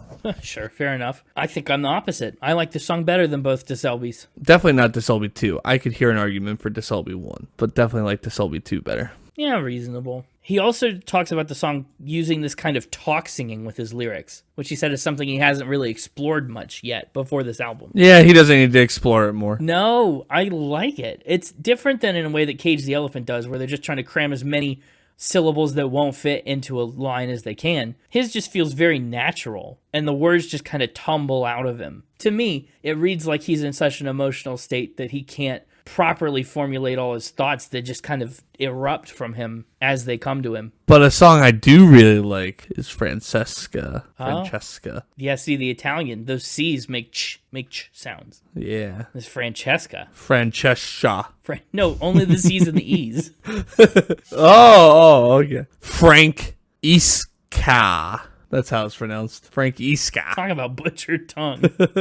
Francesca is the debut single. This one actually is a rare instance where Hozier draws directly from the Divine Comedy. You know, most of these songs are just relevant in a tangential kind of way. He's singing about an emotion or a vice or a habit or a character that would end up or be representative of a circle of hell. Francesca, actually, she's in Inferno. She's in the second circle, the circle of lust. Yeah. Keep an eye out for Def Leppard there. He said, I had written a song that was very specific to Francesca, that was written from her perspective. I was even trying to write it in terza rima, which is the interlocking triplets that Dante wrote in. But that's where I was like, okay, I have to step back a little bit from this. He got a little too ambitious for his own good. But he said when the song came around, it started from personal experience, and then I allowed those themes and some of the imagery from that character in, and then I let the two mix. He described it as an example of letting the song have a life above ground and resonate with a life below ground in regard to that character. So that's very cool. And you really like Francesca, huh? Sounds like she really likes you too. Yeah, it definitely seems like Francesca likes me too. It's got a great chorus. If I could hold you for a minute, I'd go through it again. Wow, that's a beautiful sentiment. I'm a fan of the ah-ahs. Yeah, in like the darling. They're no oh-oh, but I like a good ah-ah. Yeah, it's such an interesting moment he comes to here. This character's singing from hell, right? It's through her eyes, and she says, heaven is not fit to house a love like you and I, which is an interesting twist to put on the fact that you're stuck in hell. Like, that it's not exactly all roses and sunshine, but that's an interesting perspective to have on it. Francesca da Rimini is an Italian noblewoman of Ravenna who was murdered by her husband upon discovery of her affair with his brother. That sounds pretty lustful. Well, it's lustful, but that changes the whole complexion of the song, doesn't it? Yeah. This affair, this lustful attraction is so strong that, that really explains a lot. Intense passion for a fleeting moment that leads to an eternity in the second circle of Inferno. Very intense. This album is unassumingly intense. Like, if you listened to this song and didn't know it was about Inferno, you'd be like, man, if I could find you in any lifetime, if I could hold you for a minute, I'd do it again. You know what I mean? Like, it just sounds like a sweet kind of love song. The subtext changes everything about every song on this album, and that's very cool. Another one of the most beautiful songs on this record, and another moment where it very explicitly draws from mythology, is Icarian, or Icarian. Icarian? Ew, I don't like that emphasis. Icarian talks about Icarus, the guy who was in a maze with his dad. They wanted to escape. He put on his wings that were attached to him with wax. He flew too close to the hot, hot sun, and the wings melted. He fell to his death and the ground below. Because he wouldn't listen. He wouldn't listen. And also the Greeks didn't realize that space was cold, not hot. Well, it was before mankind could fly. They said, you're getting closer to the big, giant thing in the sky that makes everything warm in the summer. It must be hot up there. Yeah. Which they're technically right, but it kind of implies that Icarus flew really, really far away if his wings melted. That's true. And he fell a really far way back down. I mean, the higher up you get in the atmosphere, it gets super cold. It sure does. And so for it to melt, he would have had to fly all the way to the sun and then fall all the way back to Earth. Which wouldn't have happened because the gravity, it doesn't work. It does not. But you know the myth of Icarus. And Hozier adapts that myth into this song. And he says it's trying to capture that feeling when you're lifting off. That sometimes when you're falling in love with somebody, you're met with this new lightness that you haven't experienced ever before. But it's also terrifying. He says to fully experience the best of that, you have to take into account that it all could collapse inwards and that you're okay with that. It's like trying to hold these two realities in both hands and just playing with the imagery of it. He said it felt appropriate to come out of the hurricane of Francesca,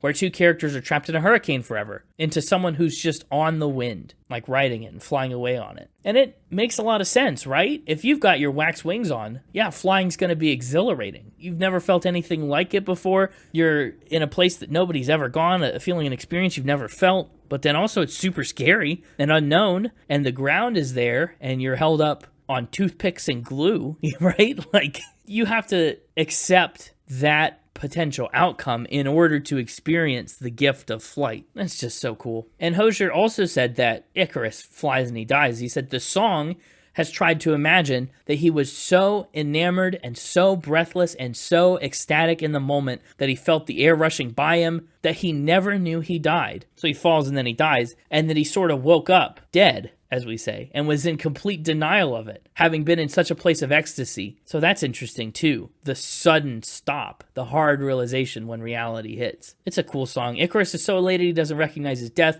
The speaker's so in love he doesn't care about the consequences. And it's told in this beautiful ballad. It's a very beautiful ballad. A nice finger-picked guitar underscores a gentle vocal from our Irish vocalist. And the play on words, I'm a pun guy, you know that. Icarian, like related to Icarus, but then Carrion, like roadkill, squished on the ground to be eaten by birds of prey. It was pretty clever. Then we get into the gluttony circle with, again, two really strong tracks. Either way you slice it, having cut too sweet. Now we get to talk about Eat Your Young, Gluttony City. It's a big chaotic feast, and these gluttonous people, they're sacrificing the good of the future generations for their own temporary satisfaction and well-being. Hozier said it's about this idea of where children become the ground for culture wars, for adults to use it as pawns on culture wars. He compares it to like another school shooting and then another debate about gun rights. He said, I wanted the voice in the song, in Eat Your Young, to be the voice of power that shrugs off any responsibility to any sort of future that anybody has. It also not for nothing, bears some resemblance to Jonathan Swift's 1729 satirical piece about poverty in Ireland. Do you remember this? We read this in high school. Jonathan Swift's little simple proposal. No, I don't remember it. His modest proposal for preventing the children of poor people in Ireland from being a burden on their parents or their country, etc. Nope. Very satirical. But basically, Jonathan Swift writes this piece and he says, hey, if your kids are being a financial drain on you, you can sell them to people who will eat them as food. Market your children as commodities to be consumed and eaten, literally eaten, cannibalized. And then you'll have money, and then you won't have to feed your kids. Eat your young. It's a win-win. It's a satirical win-win. I remember reading that in high school, and it was crazy because it wasn't introduced to us as satire. We had to figure that out as we were reading it. So you go through the thing, and you're like, is this guy actually insane? But then you get to the end of it, and by that point, you're like, okay, he's clearly just doing this to make a backhanded satirical point. But yeah, it's wild. And Hozier apparently, allegedly, did not even have that connection in mind when he was writing the song. He said, I don't know how intentional the reference to Jonathan Swift was, but that essay is such a cultural landmark that it's just hanging in the air. He said, I was more reflecting on what I felt now in this spirit of the times of perpetual short-term gain and a long-term blindness. The increasing levels of precarious living, poverty, job insecurity, rental crisis, property crisis, climate crisis, a lot of crises. And a generation that's inheriting all of that,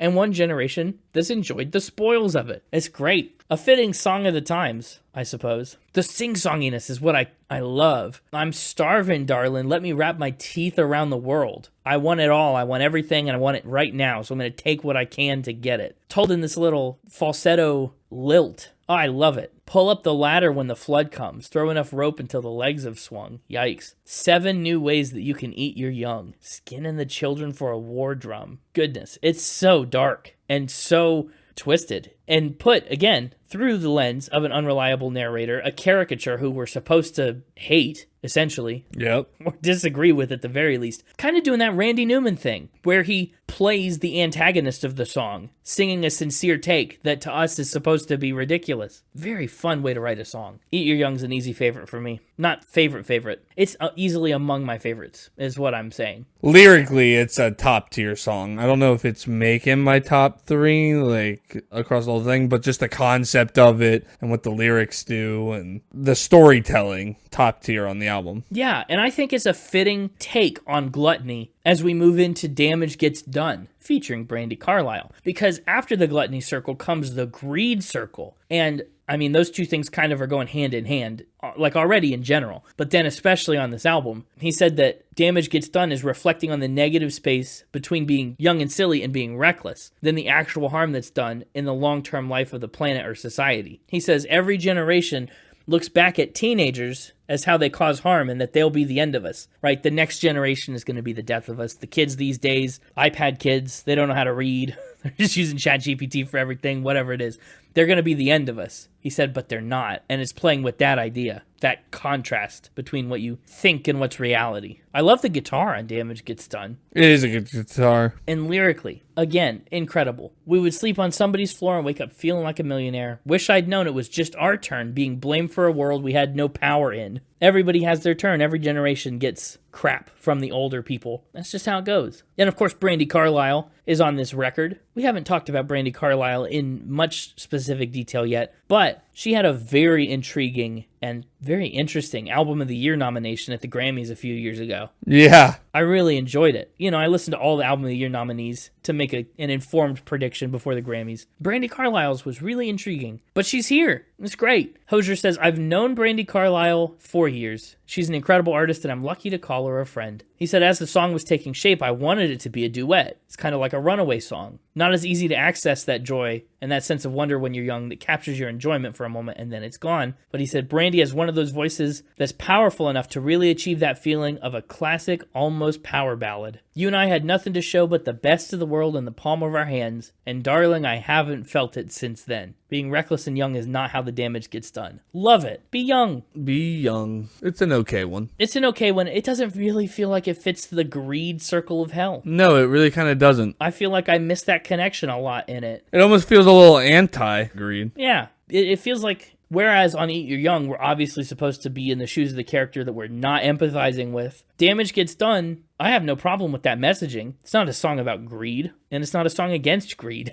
So it feels like a song maybe in response to greed, if that's what he's saying. The older generation is looking down with contempt on the younger generation in a greedy way. Like back in my day, kids these days have it so good and they don't even know. I don't know. But it doesn't feel like it belongs in greed circle. Then we move into another really big song, Who We Are. Who We Are is big. Yeah, it kind of reminds me of some of the stuff we've talked about earlier with like the Selby Part 2 a little bit. Just some of that yelling on Who We Are. It is a song, as Hozier says, about simply sitting in and accepting that this undeniable terror is a part of life on Earth, which is an interesting take. Of course, we're moving on down. The Wrath Circle of Hell is next. And so that darkness, that terror of life is supposed to be captured up in it. Hozier said that Who We Are was like a sneeze. Once we had the structure down, we jammed it, and I just started wailing melodies that felt right at the time, then took that away and came back with the song very quickly. Something I wanted to get into the album was this idea of being born at night, of starting in complete darkness. It's a song that starts in childhood, in this cold and dark hour, being lost, and then just scraping and carving your way through the dark. That's wrathful, that's dark and scary and, yeah, terrifying. Man, what I had left here, I just held it tight, so someone with your eyes might come in time to hold me like water, or hold me like a knife. Wow. It's a dark and bitter song, but he is so good to talk about how it came around like a sneeze. So good at finding a melody. I don't even know how he gets his voice to some of those notes he hits on the yas. I don't know. You have any thoughts about Who We Are? Good song, goes big, does all the right things, but we're really got to focus in on lyrics at this point and themes, because at this point, 15 tracks deep, we're not getting a lot of new sonically. Not yet. We're about to, which is nice. We're about to. But I'm just, the last couple tracks in general, you really had to focus in on the theme and the lyrics, because it's becoming a bit of the same sonically. Maybe. I don't think you'd feel that way. I don't think I'd feel that way if I didn't have 7 appetizers before I got into the main course. If this was properly track 8 and not track 15. Right. I don't think I'd be there. And even really the first 3 are giving me a little bit of that, like, are contributing to the sonic mundaneness. But really, it's that disc 2, right? Where we've already hit several of these themes and several of these circles in other forms that I liked probably a little better, mainly because it was the first time I heard it, right? Yeah. So then to just be kind of like, oh, we're back in this circle for a different take on it. 15 tracks deep with another, like, 8 to go. It's like, ooh. Yeah, you're right. I do think probably part of the reason you're feeling like there's nothing new is that, one, yeah, we're 8 tracks in to the normal album, but also those first 3 tracks from that first EP gave us so much breadth. Mm-hmm. We went from the big, fast, crazy Nobody Soldier to the ambient, floaty That You Are. Yep. There's almost nothing as big as Nobody Soldier and nothing as small as That You Are on the whole album. We kind of ran the gamut in the first 10 minutes. Yep. And it's not even 10 minutes that's on the album. Yeah, and then, so in terms of the sound, the first disc kind of gives you the high and the low instantly. And then disc 2 thematically gives you 4 of the circle's themes before you even get into the main album. Yeah, that's true. Who We Are is a bit of a wear point. It's a good song. It's a thinner part of the album for me. The fatigue is setting in. Yeah.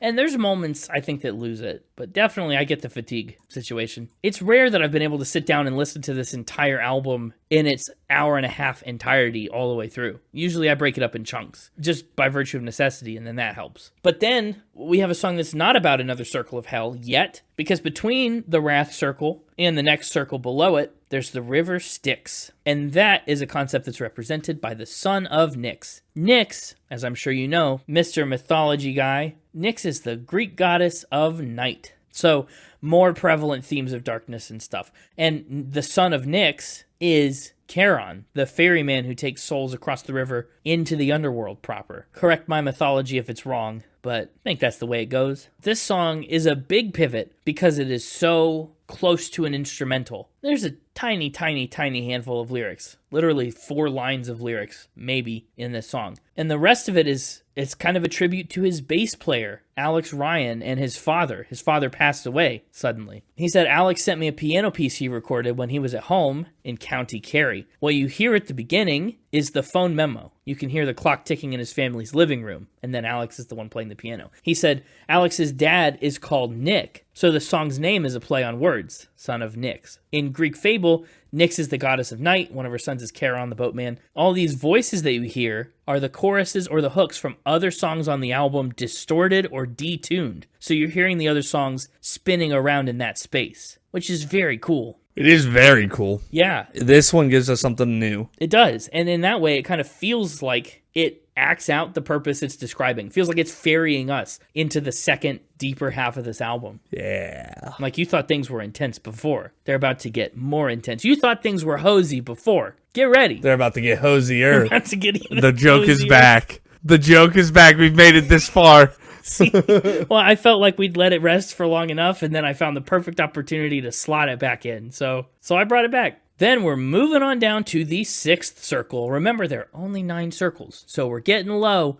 Circle 6 is Heresy, and we get that in the form of the song All Things End. I love All Things End. This song kind of has it all. There's a catchy chorus. There's a big hand-clappy choir part at the end. Super catchy, super fun. All Things End, Hozier said, started from a personal place. There were a number of songs that could have taken the place of Heresy. In the medieval or the classic sense of heresy, All Things End took that place. In those moments, as a relationship is crumbling and is slipping away from you, it was something that you truly believed in and you had all your faith in and all your belief in. And approaching the concept of that not happening, it feels like something heretical. So, All Things End, as the title kind of implies, it's a song about accepting, about giving up your faith in something. Even a thing that's really good sometimes comes to an end, slips right through our hand, and just knowing that everything will end shouldn't change our plan. The fear of things ending shouldn't keep us from experiencing the goodness of life. Kind of the same themes that we saw on Icarian. We have to accept that falling might be the consequence before we fly. But we have to accept that ending is a possibility before we begin again and experience something fresh and new. It's just a necessary element of life. Such good lyrics. If there was anyone to ever get through this life with their heart still intact, they didn't do it right. If you've avoided pain, you haven't lived, because it just happens to everyone. Not a reason to fear or stay inside, go get it. More snapping, more clapping. Yeah. I do like some snapping, clapping. It's a little poppier, a little more upbeat for 6 Circles of Hell. Yeah, for being 6 circles deep, we got a pretty good outlook.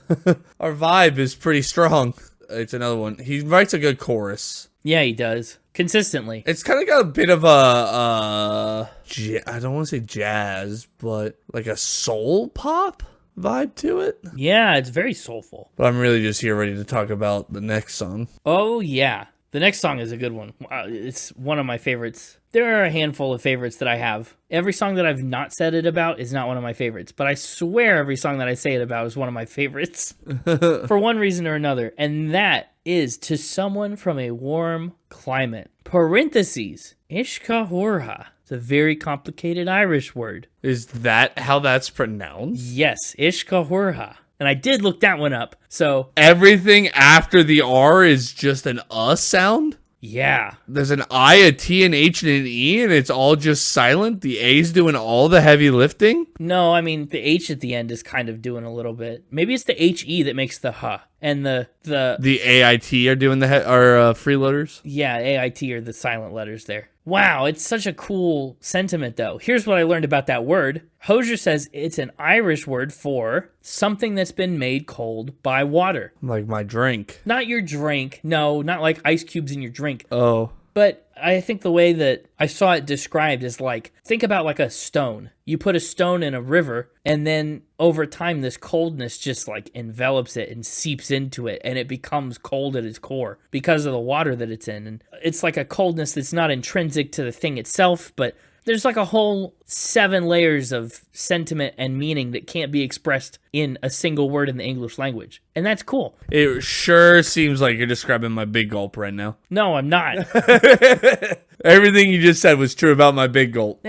Hozier says there's this whole layer of beauty to the language that I hadn't allowed myself up until that point. He said there's so much that cannot be expressed outside of that language. It's of tactile things in the natural world that you experience and you feel. As for the song specifically, he said it reflects upon a parting of ways. He said it reflects upon the great loss of this experience and making sense of love after the fact. If you've grown up in a cold climate like Ireland, You learn to warm up the bed quickly so you're not shivering for too long. It's a song I wrote for somebody who is from a warmer climate who had never experienced that before. And it's about the significance of something so mundane but so remarkable, to experience a bed that has been warmed by somebody else in a space that you now share with somebody new. It's a love song. What an awesome thought. He's just got such an interesting perspective on the world. I really love To Someone from a Warmer Climate. It's beautiful. Beautifully sung. The melody is a little absent. I mean, he starts singing completely a cappella. There's a little piano that comes in, but it's not a ton.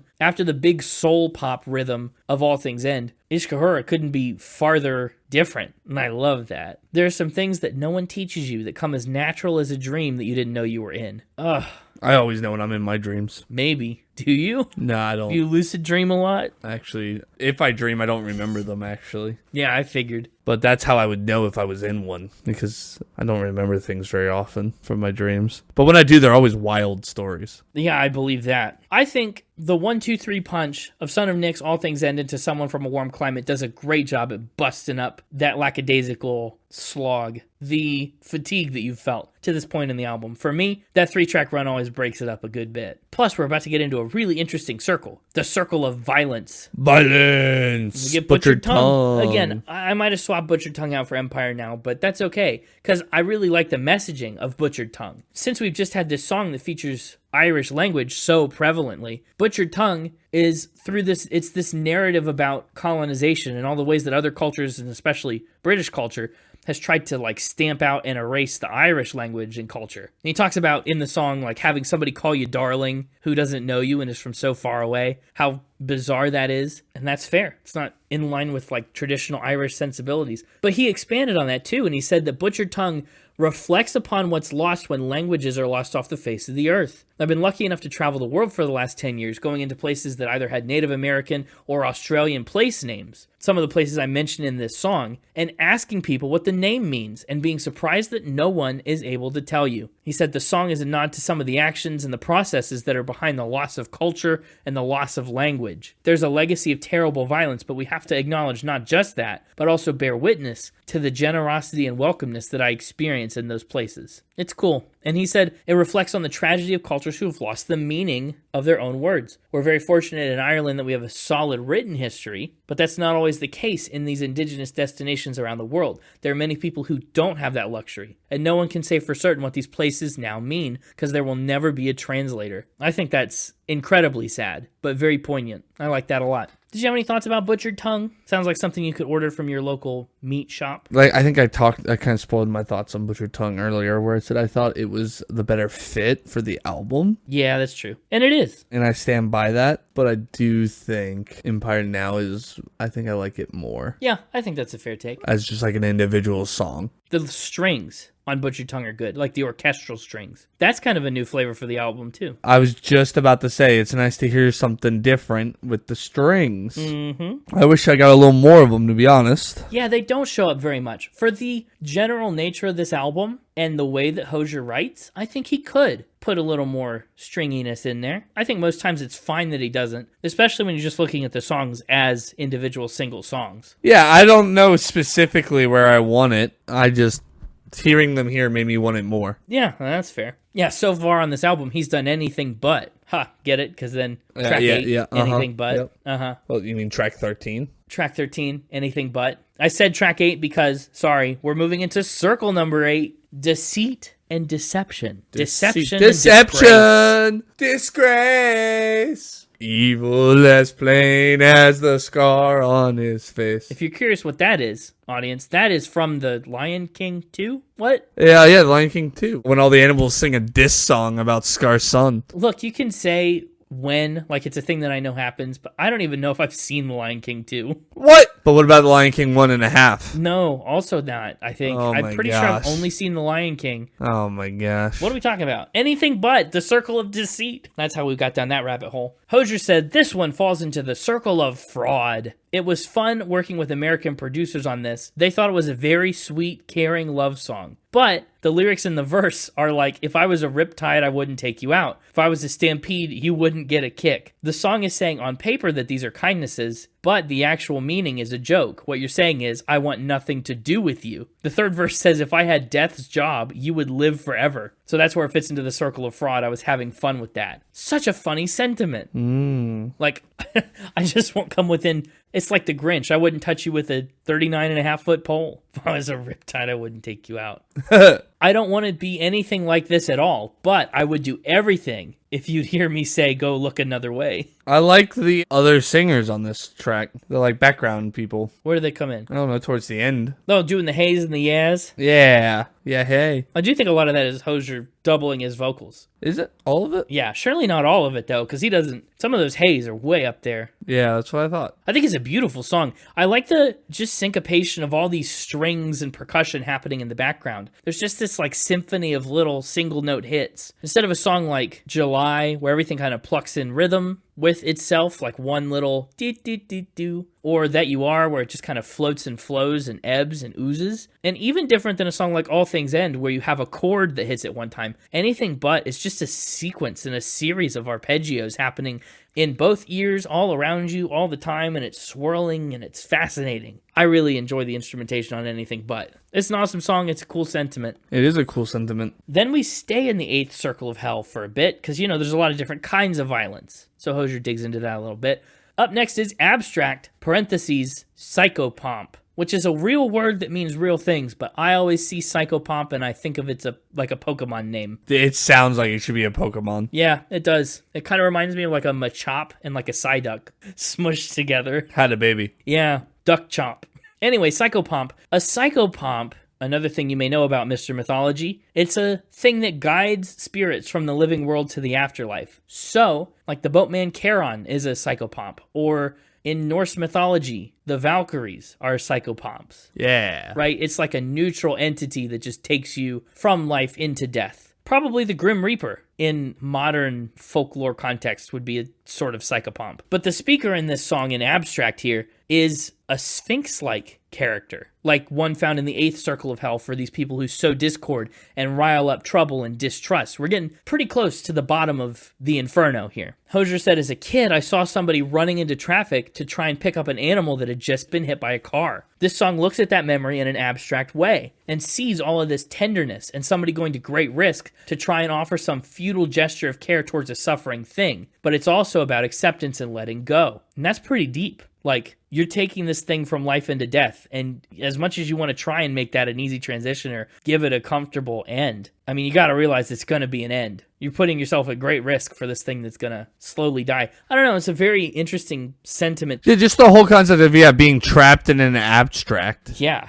man. I will not be great, but I'm grateful to get through. The memory hurts, but it does me no harm. This feeling came late. I'm still glad I met you. I'm telling you, these are really deep emotions that I don't engage with often. Like, when do you think about this? The cold wet of your nose, the earth from a distance, see how it shines. Absolutely beautiful song, Psychopomp is. Yeah, it's pretty. And I think it's a different sound, too, because of this, like, synthy kind of wash that's behind it. His voice is always kind of the same, but his voice is great, so that doesn't ever bother me. Well, we're getting close here. We finally make it to the 9th and final circle of the Inferno, the treachery circle, for traitors and betrayers. In Dante's Inferno, the 9th circle is where, like, Satan himself is stuck in ice, and he's chewing on Judas and shaking Brutus around and stuff. All these famous traitors and betrayers. Yeah. They live down here at the absolutely bottom, the treachery circle. At the very bottom. The worst of the worst. That's it. It's very striking imagery in the actual book, Inferno. Dante, such a colorful writer. It is. I remember it. Yeah. But wow, what a time. This song, the title being unknown is always something. It's almost like calling it untitled, but not quite, because he does give it another title. He said the title comes from an expression of an unknown but large number, like nth, right? You'd say something goes to the nth degree. Nth, yeah. To the nth power. Yeah. See it a lot in, like, math.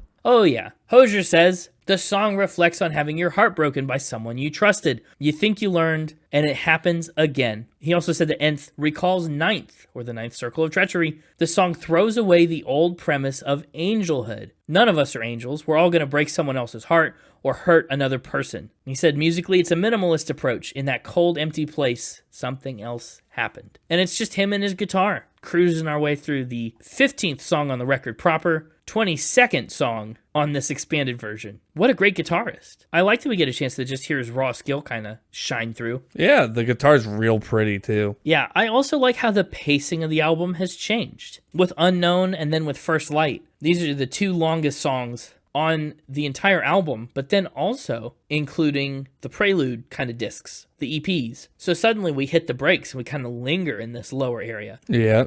We get trapped in it. Because we've been moving fairly fast. All Things End is short, Butchered Tongue is short, Anything But is pretty short, Son of Nyx is short too. We just kind of indulge. But then we hit the epic conclusion.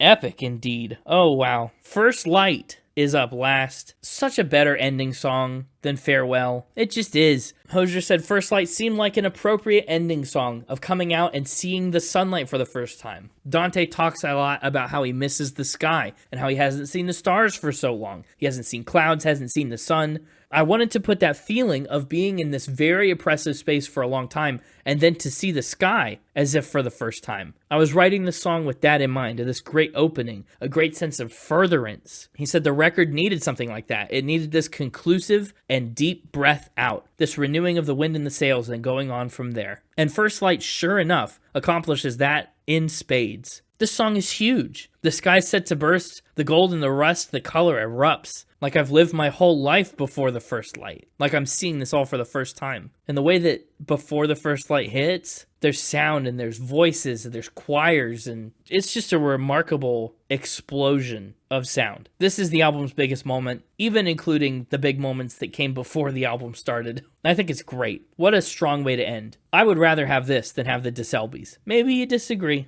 but it's just such a cool, meaningful ending. It is a great ending. And it's a way to leave the album feeling good. And even at the end of it, it kind of just backs back down from that giant chorus and all that choir singing to just another acoustic guitar kind of closing us out. Simply, gently, but like hopefully. And it's also kind of a full circle moment here. We talked a lot about how on the DeSelbys, you're going down and descending into darkness. You're born in darkness. You're living in darkness. How do we relate to darkness when there's no way to reflect ourselves around? And then here, we come out into the light, and it's like the first time, and it's renewing, and it's refreshing, and it's bright and awesome. Hozier said if DeSelby is about the internal space you can reflect upon when you're left alone in quiet and darkness, First Light is the opposite of that. It's this little intimate moment of looking over and sharing a space with somebody else as morning comes. This sense of reconciliation and togetherness became a hopeful ascent to end the album with. I think it's great. 23 tracks and an hour and a half later. You still hanging with it? Still hanging with it.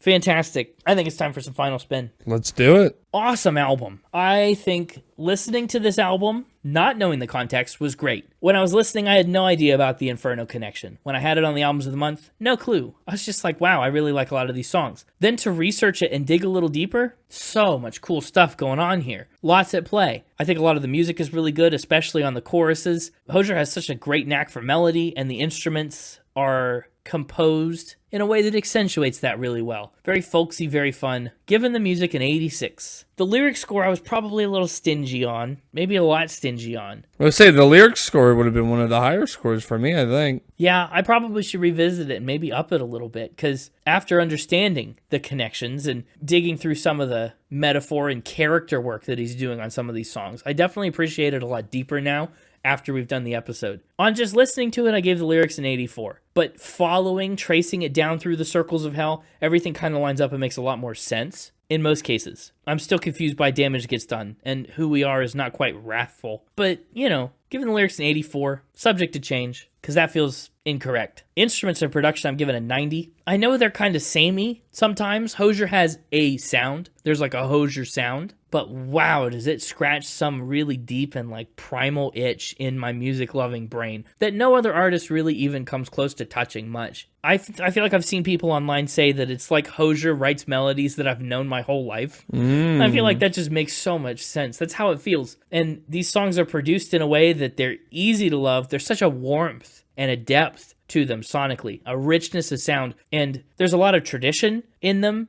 singing in Irish and bringing in these strings and these folksy instruments that really lends a lot to the songs based on the way that they're arranged and stuff. Given the instruments and production in 90. Overall vibe, really intriguing album. Hampered in theme by the first 2 EPs tacked onto the beginning, but not in content. I think those first 7 songs are great. They're just as strong as anything on the rest of the album, and it would have been a shame if he kept those in the vault. So I'm glad that they're released. I'm glad that they're here. It does kind of slightly alter the album listening experience for the worse, I think. Because this Inferno narrative, as a concept album, is tight. Yeah. It's compact. It's there if you want to engage with it, but it doesn't force itself upon you like The Mother, the Mechanic, and The Path. But I think it's all thrown out of whack by these first 7 songs. I completely agree. Yeah, if you're listening to the even longer edition, then it's even more out of whack. But overall, it doesn't hurt the vibe too much, giving it an 87 there. So overall, Unreal Unearth, the Unaired edition, is getting an 87.0 from me.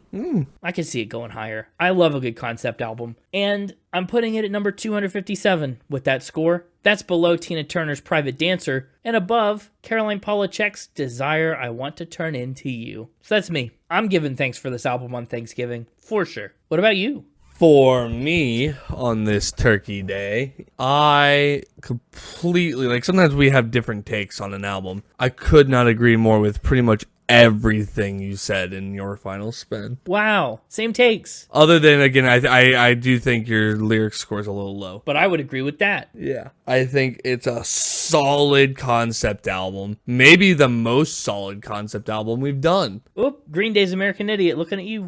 That's another one that forces itself on you, though. Yeah. Or even I'm thinking just like the concept album of one of your favorite bands. Like a Coheed? Yeah, but because that one, it kind of forces itself on you in the sense that there's this overarching story going on across. You kind of have to engage with it, right? You can ignore it, and plenty of people don't know the Coheed story. Yeah, but it's much more prevalent. It's clear that you're ignoring something. Yeah. If you do that. Right. You're actively choosing to ignore rather than passive. Yeah. So yeah, to me, this is up there for most tight, cohesive concept album we've done. But those beginning tracks alter it in a way that is definitely for the worse. However, my top 3, several of them coming out of that first 7. So I completely agree with your sentiment that I'm glad they exist. Yeah, you got lots of songs to pick from here. My top 3 in album order, That You Are. Yeah, you got big props for that one. Too Sweet. Go figure. The way you started that, I thought you were about to tell me to go fish. Go fish.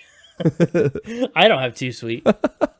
Then we're going to pick, it's tough. It's real tough I know what my honorable mention is, but it's real tough to pick what I want. I'm going Francesca next. Okay. Solid pick. You like the Darlings a lot. I would do it again. Yeah, and then I picked Francesca, and I would do it again.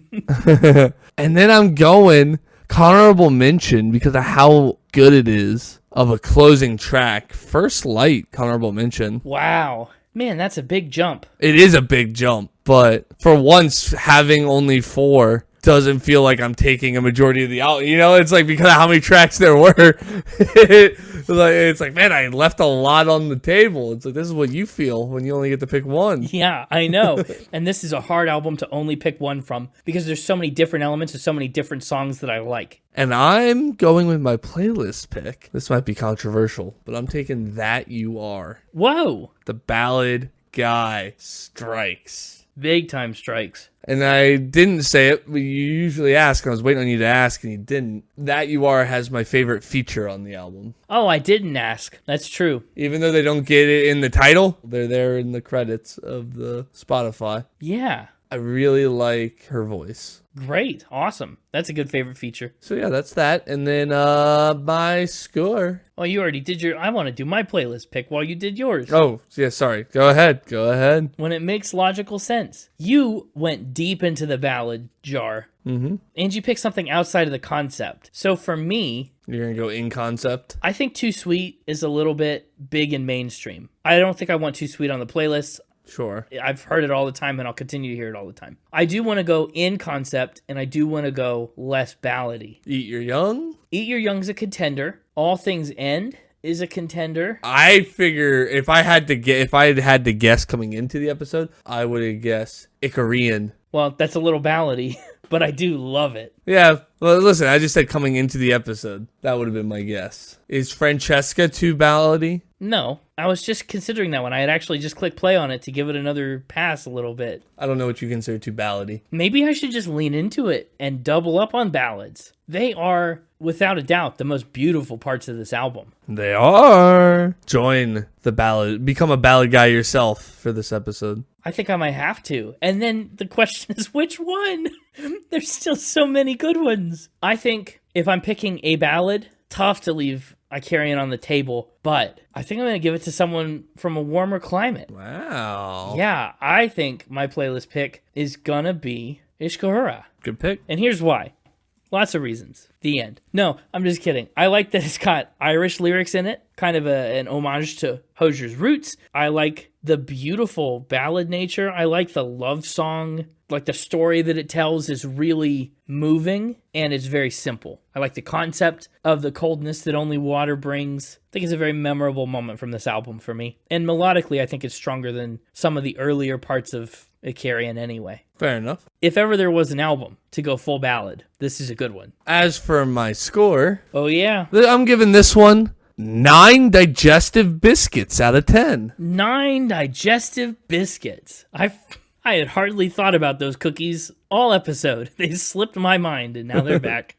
Very easily digestible as a biscuit, this album is. Yeah, it's a very digestible album, yeah. 9 is solid and kind of what I figured, but I didn't want to get too presumptuous. Listen, it would have been a solid 9 on its own. The first 7 tracks being tacked onto it did lower it a little bit, right? Because I'm looking at the album cohesiveness. Sure, yeah. But then they really lowered it back into an 8. But then the individual tracks of those first 7 that I really liked eked it back up into a 9. So conceptually they lowered it, but in terms of their musicality and their songness. Yeah, it's exactly like you said. I'm glad that they exist and weren't locked away in the vault. I just don't want them at the start of this really solid concept album. Yeah. And so for me, this one's going in the 9s, but it's gonna go... I guess it's still decently high in the 9s. I don't know, I have a lot of 9s nowadays. It's true. It's gonna go right above Vampire Weekend. I can't believe Vampire Weekend got a 9.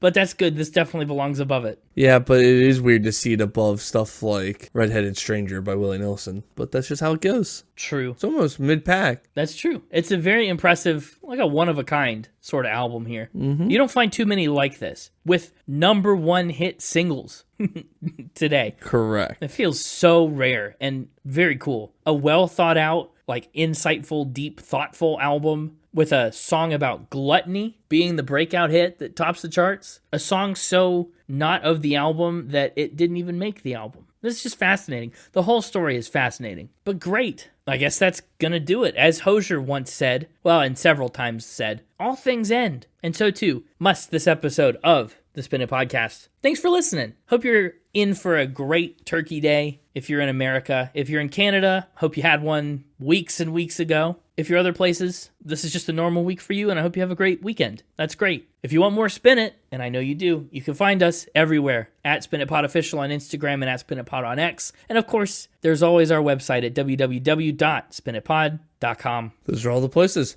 Tell a friend about the podcast If you wanna. that you suspect might be immortal. Oh, wow. Tell your immortal friends. And honestly, you can suspect it all you want. You might not find out you're wrong until it's too late. Mm-hmm. If ever. I mean, if you go first, you'll never know. So that's wild to think about. And if you do think they're immortal, maybe offer them a digestive biscuit so that they, For the land. yeah, so that they give you, the support of the land or whatever. Yeah, whatever it is. Whatever goes on with your forest princes and your fairy gods. And their mothers. All this talk of digestive biscuits is making me hungry. I'm gonna go get a snack. But first, you know what to do. Keep spinning!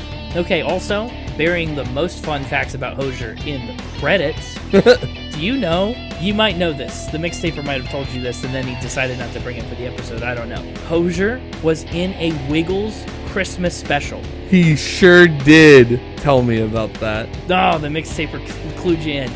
I wondered if he'd bring it for a fact or spin, and it was too cool of a fact to leave out of the episode. So I wanted to make sure that we knew about Hozier in a Wiggles Christmas special. Listen, we're big fans of the Wiggles. Yeah, like cold spaghetti, hot potatoes, and all the other Wiggles. Fruit salad. Fruit salad, yummy, yummy. Yeah, when Hozier was in that Anuna band, Ireland's national choir, they were on the Wiggles, and he was with them in that. So maybe that'll come up for Spencer Wonderland. We'll have to talk about Hozier in the Wiggles. We should definitely do that for Spencer Wonderland. I just needed to make sure that you knew, and that the audience knew. But only the audience was cool enough to stick into the post Keep Spinning credits. That's right. We didn't even end the episode by saying farewell and keep spinning, or something keep spinning for the first light. They didn't even do anything cool with ending parts of the album. That's okay. If you were a Wiggle, what color Wiggle would you be? Teal. There's already a blue one, right? Anthony, is he the yellow one? Murray? Is Murray the blue one? Do you think blue and teal are just the same color? Well, teal is a kind of blue. I didn't realize we were sticking to just primaries. Yeah, we need more Wiggles in there. Where are the niche-colored Wiggles? Where's my maroon Wiggle? Give me a cream Wiggle. Oh, cream Wiggle is wild. Where's the beige? Give me the brown Wiggle. Where is my Vanta Black Wiggle? The Vanta Black Wiggle. Wow. That Wiggle absorbs 99.965% of light. Hope it's not the first one. Make it a lot easier for Jeff to get to sleep.